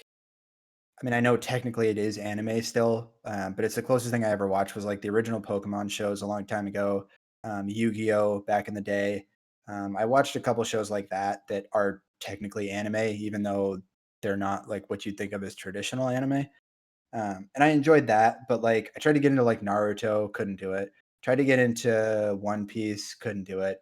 I tried to get into Full Metal Alchemist. Metal Alchemist Brotherhood. Yeah. Not the regular one, but the whatever the Brotherhood one is. Yeah. And that either. So I've tried, but it's just never really interested me that much, and none of the shows have ever captivated my attention long enough to be like, wow, I need to keep watching this. Right. Can I give you an anime recommendation? Yeah, you can try. Yeah. Will you honestly? Can I tell you that you should honestly give it a shot? I mean, you can tell me that. Okay. You should watch an anime called Psycho-Pass, and you can watch the first episode. And if you're not hooked by the first episode, you can just drop it. It's not like Psycho-Pass, like Psycho-Pass. Yeah, like psycho, like psychopath, but like Psycho-Pass, 2 S's. Okay. Mm-hmm. Like a Metro Pass. All right, I'll write it down in our chat so I can remember this. If you watch the first, and it's not like one of those shows where it's like, well, you gotta watch the first 4 episodes and then like, it really picks up. It's like if you watch that first episode and you're like, man, this kind of sucks, then like it's not for you. But it was my first anime that I really watched, and it wasn't like any other anime. It was crazy. You talked about like Naruto, One Piece, like those all suck, so that's probably why. This one's really good. So there's my recommendation. Are you watching subs or dubs? Was Dyal? Yeah. It was a mix of both. Okay. Yeah. You can do either for Psycho-Pass. Doesn't really matter. I watched the I think you should just watch whatever you want to watch. Yeah, it doesn't really matter. Don't let nerds shame you about watching subs or dubs. I mean, don't let nerds shame you about anything. Yeah, that's also true. Okay. Yeah, I don't really have a preference in terms of what I'd rather watch. I guess like I don't know. I feel like it doesn't really make that big of a difference. But then again, I'm not somebody that watches anime regularly, so yeah, I don't really have a stake in the game in the same way. So, now you're from Boston, right? You're from Massachusetts or something? Yes, I'm from Massachusetts. Proximity to Lucic, does that worry you? Lucic is about an hour west of me. Does that worry you? No, not at all. Lucic has asked me numerous times to hang out with him, and I've actually never met him. But the main reason I've never met him is because every time he asks to hang out, he always wants to bring one of his friends, and pretty much all of his real life friends are like either had been arrested before or probably should have been arrested, and I'm not particularly interested in hanging out with people like that. Not by myself anyway, so right, okay. Like if he wanted to go like, meet up at like a fucking pizza place or and like watch a movie. Like yeah, just something like simple like eat that. Eat spaghetti together, eat one end of the same spaghetti, lips meet in the middle. Yeah, I'm down with that. Okay. So that makes sense. So you'd hang out with Lucic if not for his ruffian friends. Other question is there good Asian food in Boston? Or you're not even in Boston, you're in Massachusetts. Is there good Asian food around you? In Boston, yes. Around me here, no. Here, like the place I moved to last summer, there's like no good restaurants around me. It kind of sucks.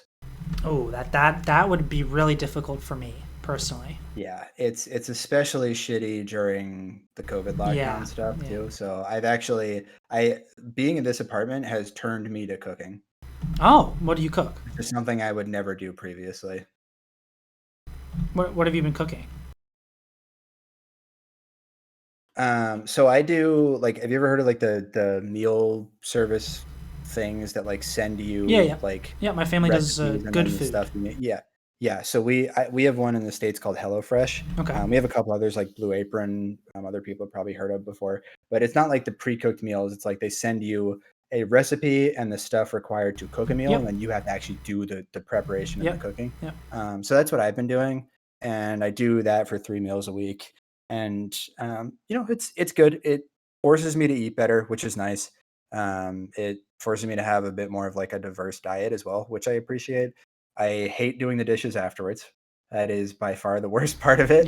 But in general, I'd say definitely it has been a positive difference for me. And it's good to like learn how to cook properly. Like I kind of knew how to cook before. I could do more than just making like ramen, right?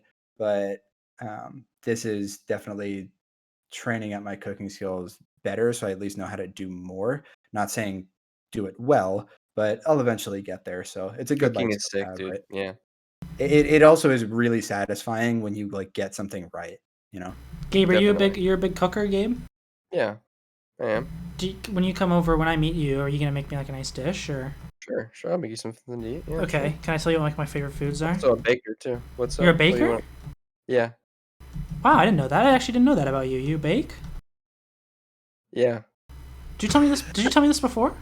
I don't know. Probably not. I don't know. Really? What do you bake? Bread and like cakes and shit, you know? That sounds delicious. Like cookies and shit. Yeah, thank you. They are delicious. Can I come meet you one day and you bake me something?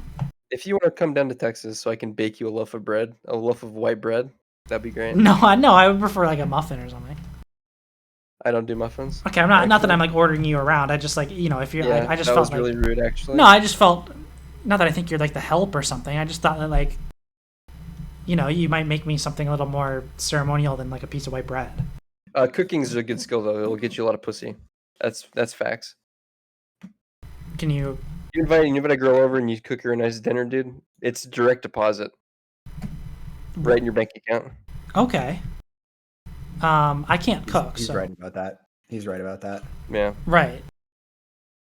Here's my plan, Dyal. You tell me what you think of this. Okay. So I'm gonna go to South Korea. I think I want to live there for a little bit. I'm learning Korean. I'm learning South Korean, Hangul. I'm going to learn I'm gonna learn maybe how to cook some Korean food. My goal is to meet a nice lady in a Korean restaurant who can cook. That's like the extent of my plans. What do you think? Okay, so that's the end goal. Okay, all right, I got you. Yeah, that's the end game. I'm like Thanos. Who? Have you seen Avengers: Infinity War and Endgame? Yes, I have. Do you enjoy those films? Yeah. I honestly, at the start of all the Marvel movies, I wasn't super into it, but the further along they got, the more I enjoyed them. That's exactly how I feel.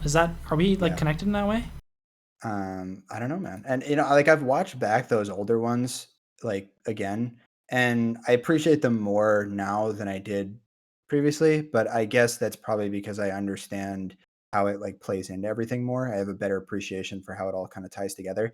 And I'm definitely a sucker for like not that Marvel was the best at this or anything like that, but I'm a sucker for like a good, well thought out story, which is why I really love Lord of the Rings, because it's like it's like such a well done like story from top to bottom.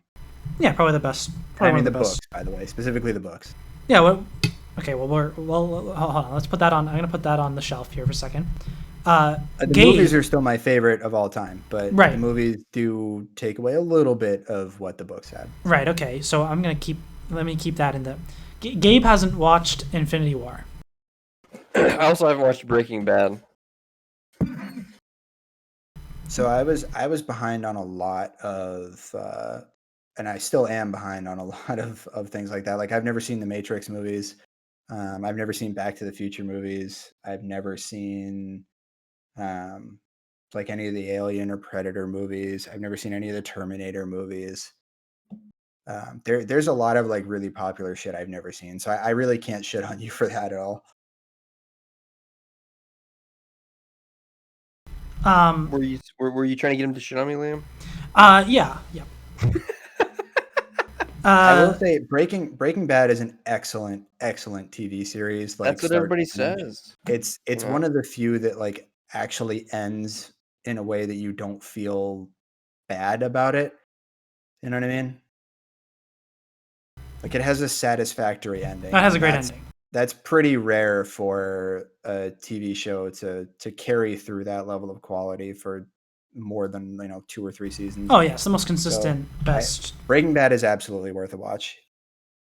I think Gabe knows that he's just being a contrarian. He doesn't want to watch it. Wait, what am I being a contrarian about? Breaking Bad. Oh, I mean, I'm not. I just don't really watch much TV shows. I just don't. That's okay. I prefer to watch movies. Let me bring it back to Lord of the Rings. So I think Lord of the Rings is my all-time favorite set of movies and probably my favorite set of books. I have never read the Silmarillion though. Is that a big recommend for you? So I've never sat down and read all of it, but there's a lot of actually really interesting, like, what's the word I'm looking for? Sections, snippets, pieces, stories. No, there's the fuck. Is that your brain? Hold on. Is that okay? My alarm clock's going off. Is that your skull? I don't know why it's. Is that your skull? Is there something in your head? Yeah. My alarm clock somehow got reset back to the factory settings, and it believed it was midnight at the moment. Is your head magnetic? 3 minutes off. No, my head is not magnetic. There are screws in my head, though. If someone put a big magnet up to your head, would you die? You have screws in your head, Dyal? Yes, I have screws in my head. They had to remove a section of my skull and put it back afterwards to do the surgery. Well, thank God. Can you imagine if they forgot? I mean, there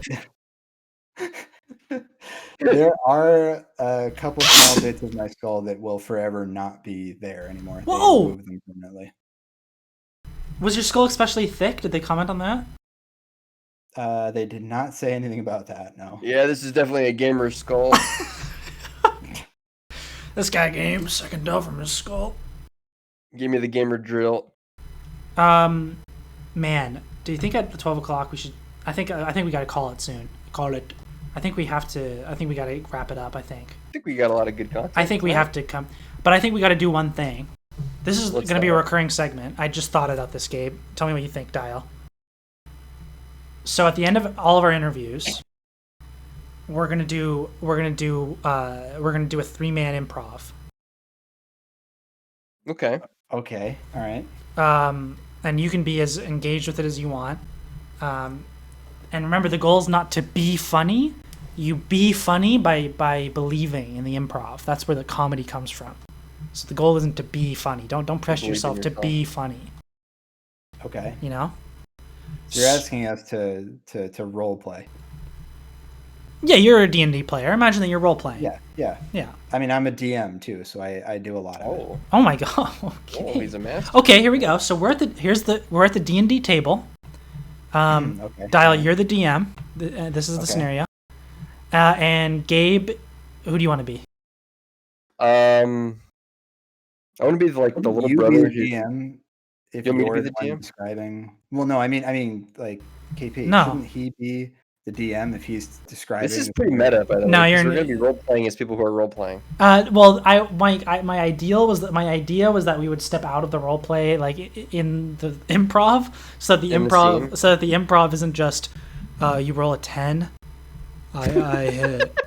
I'm not saying it has to be a D&D session. I'm saying we're role playing a character like you role play a character in D&D. Yeah. No, but this is the scenario I want now. I think it's funny. Okay. I'm gonna be. Here's what I'm gonna be. I'm gonna be the dude who kind of tries to cheat it a little bit, and I'm also Christopher Walken. Okay. Can you do a Christopher Walken impression? Hey, it's me, Christopher Walken. Hey. Whoa. Okay. It's like we're in the room with him. Okay, and who are you, Gabe? All right. Matthew McConaughey. Perfect. Is there any you have attached anything else to Matthew McConaughey, or you just are him? Okay, and Dyal, you are the DM. You can be anyone you want to be. Are you ready? Okay. Do I have to be like a real person? Nope. You can do literally anything you want. It's called yes and, not no but. Okay, all right. Are you ready? Okay, I'll just. I think maybe my character, the druid, he should have an extra spell slot.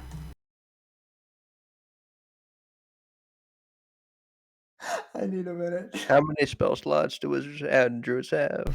My druid, he's only got 4 spell slots. He's level 3. It's ridiculous. I want more spell slots today. We need to wrap this up. My mom's going to pick me up at 8 o'clock. What time is it right now, Matthew? Me?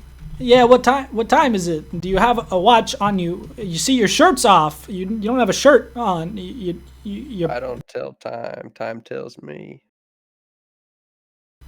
Oh, okay. Wow. Did you bring the Doritos? I ate them all on the way here. Bags at the bottom of my backpack.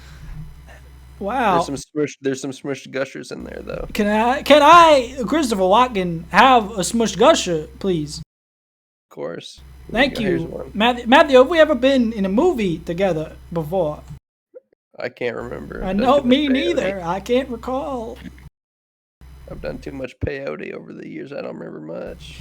Drive Lincolns though. In Vietnam, I got killed by a. I was gonna say a word that I shouldn't say. Yeah. I almost got killed. Anyway, I have 3 spell slots, Mr. DM. I want more. How do I get more? How does he get more spell slots?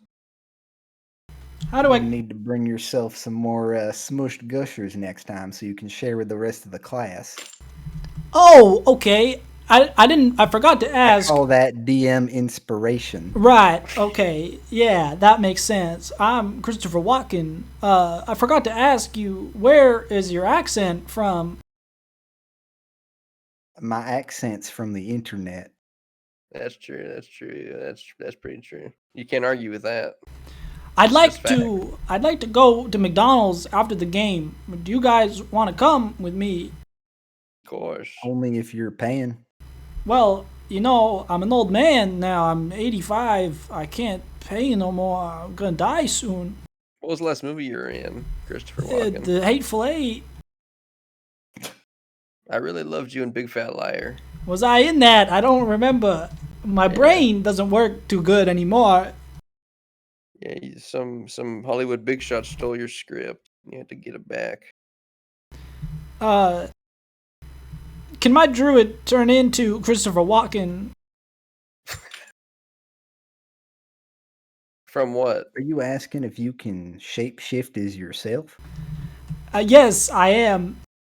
Is shapeshift a word, or are you just a fucking loser? I mean, that's we're not all very sitting polite. here rolling dice, right? That's not very polite. I'm not rolling dice. I'm using my phone.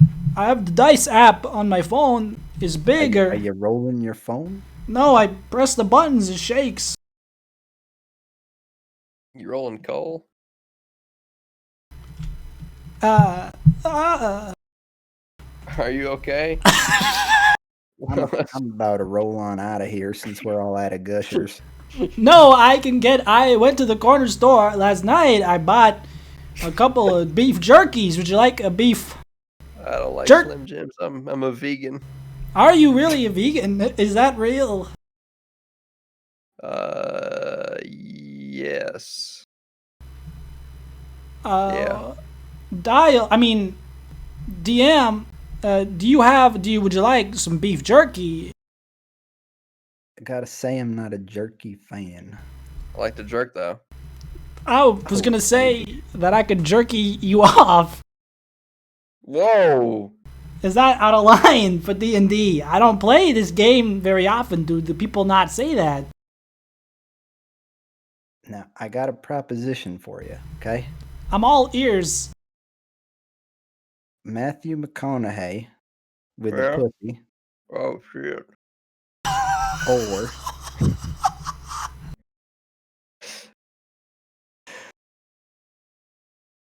Hyuna.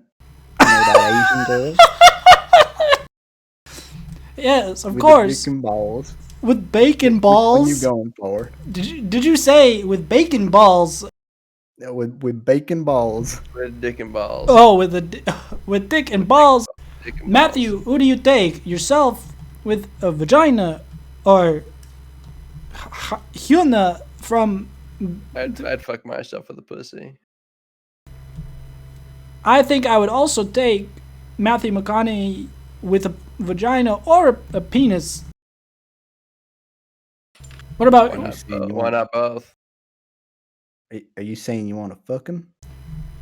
I'm 85 years old. It doesn't work no good no more, but maybe when I was a younger man, I would Are have. you saying you want him to fuck you? Yes. Why did I say it like that? Yeah. I mean, You better quit playing games. I can go break out the sleeping bags and we can do it here on the floor. Okay. I think we might have to call it. The sleeping bags, dude. That was pretty good. That was funny. Check that out. The sleeping bags.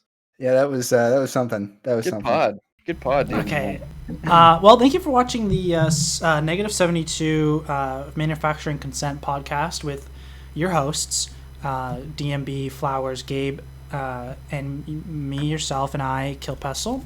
And our first and probably most likely only guest, Dyaloreax. Only guess. If you want to be on, DM either of us. If you want to be on... We're taking multiple guests. We will take as many guests. We're taking it. We're gonna have the most guests. It's gonna be huge. It's a number nobody's ever heard of. That's how many guests we're gonna have.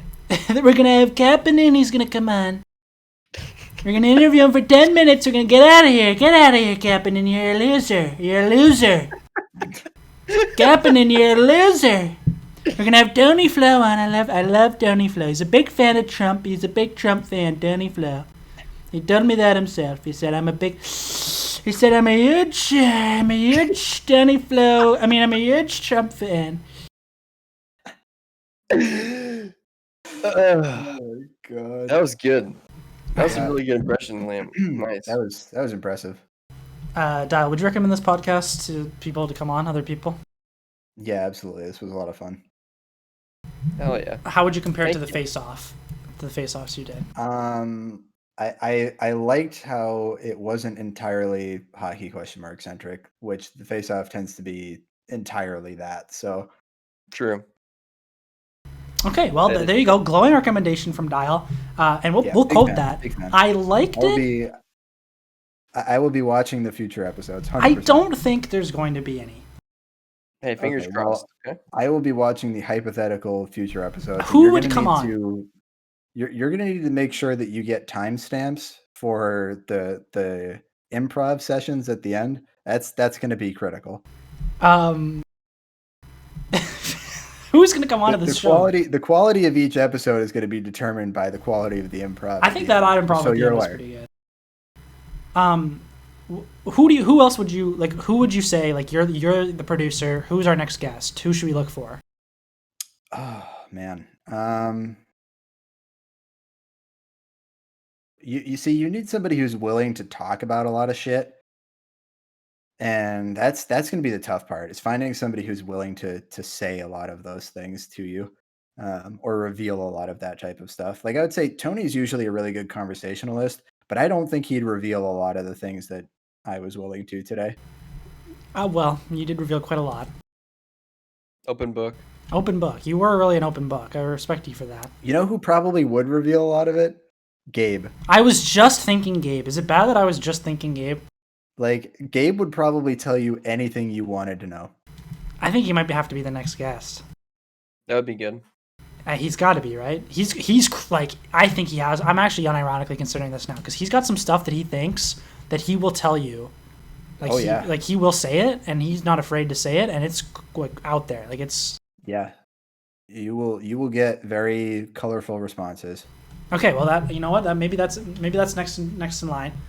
Thank you for watching. If you did watch this, I don't know where I'm putting this, but I'm putting. Don't forget to like, comment, and subscribe.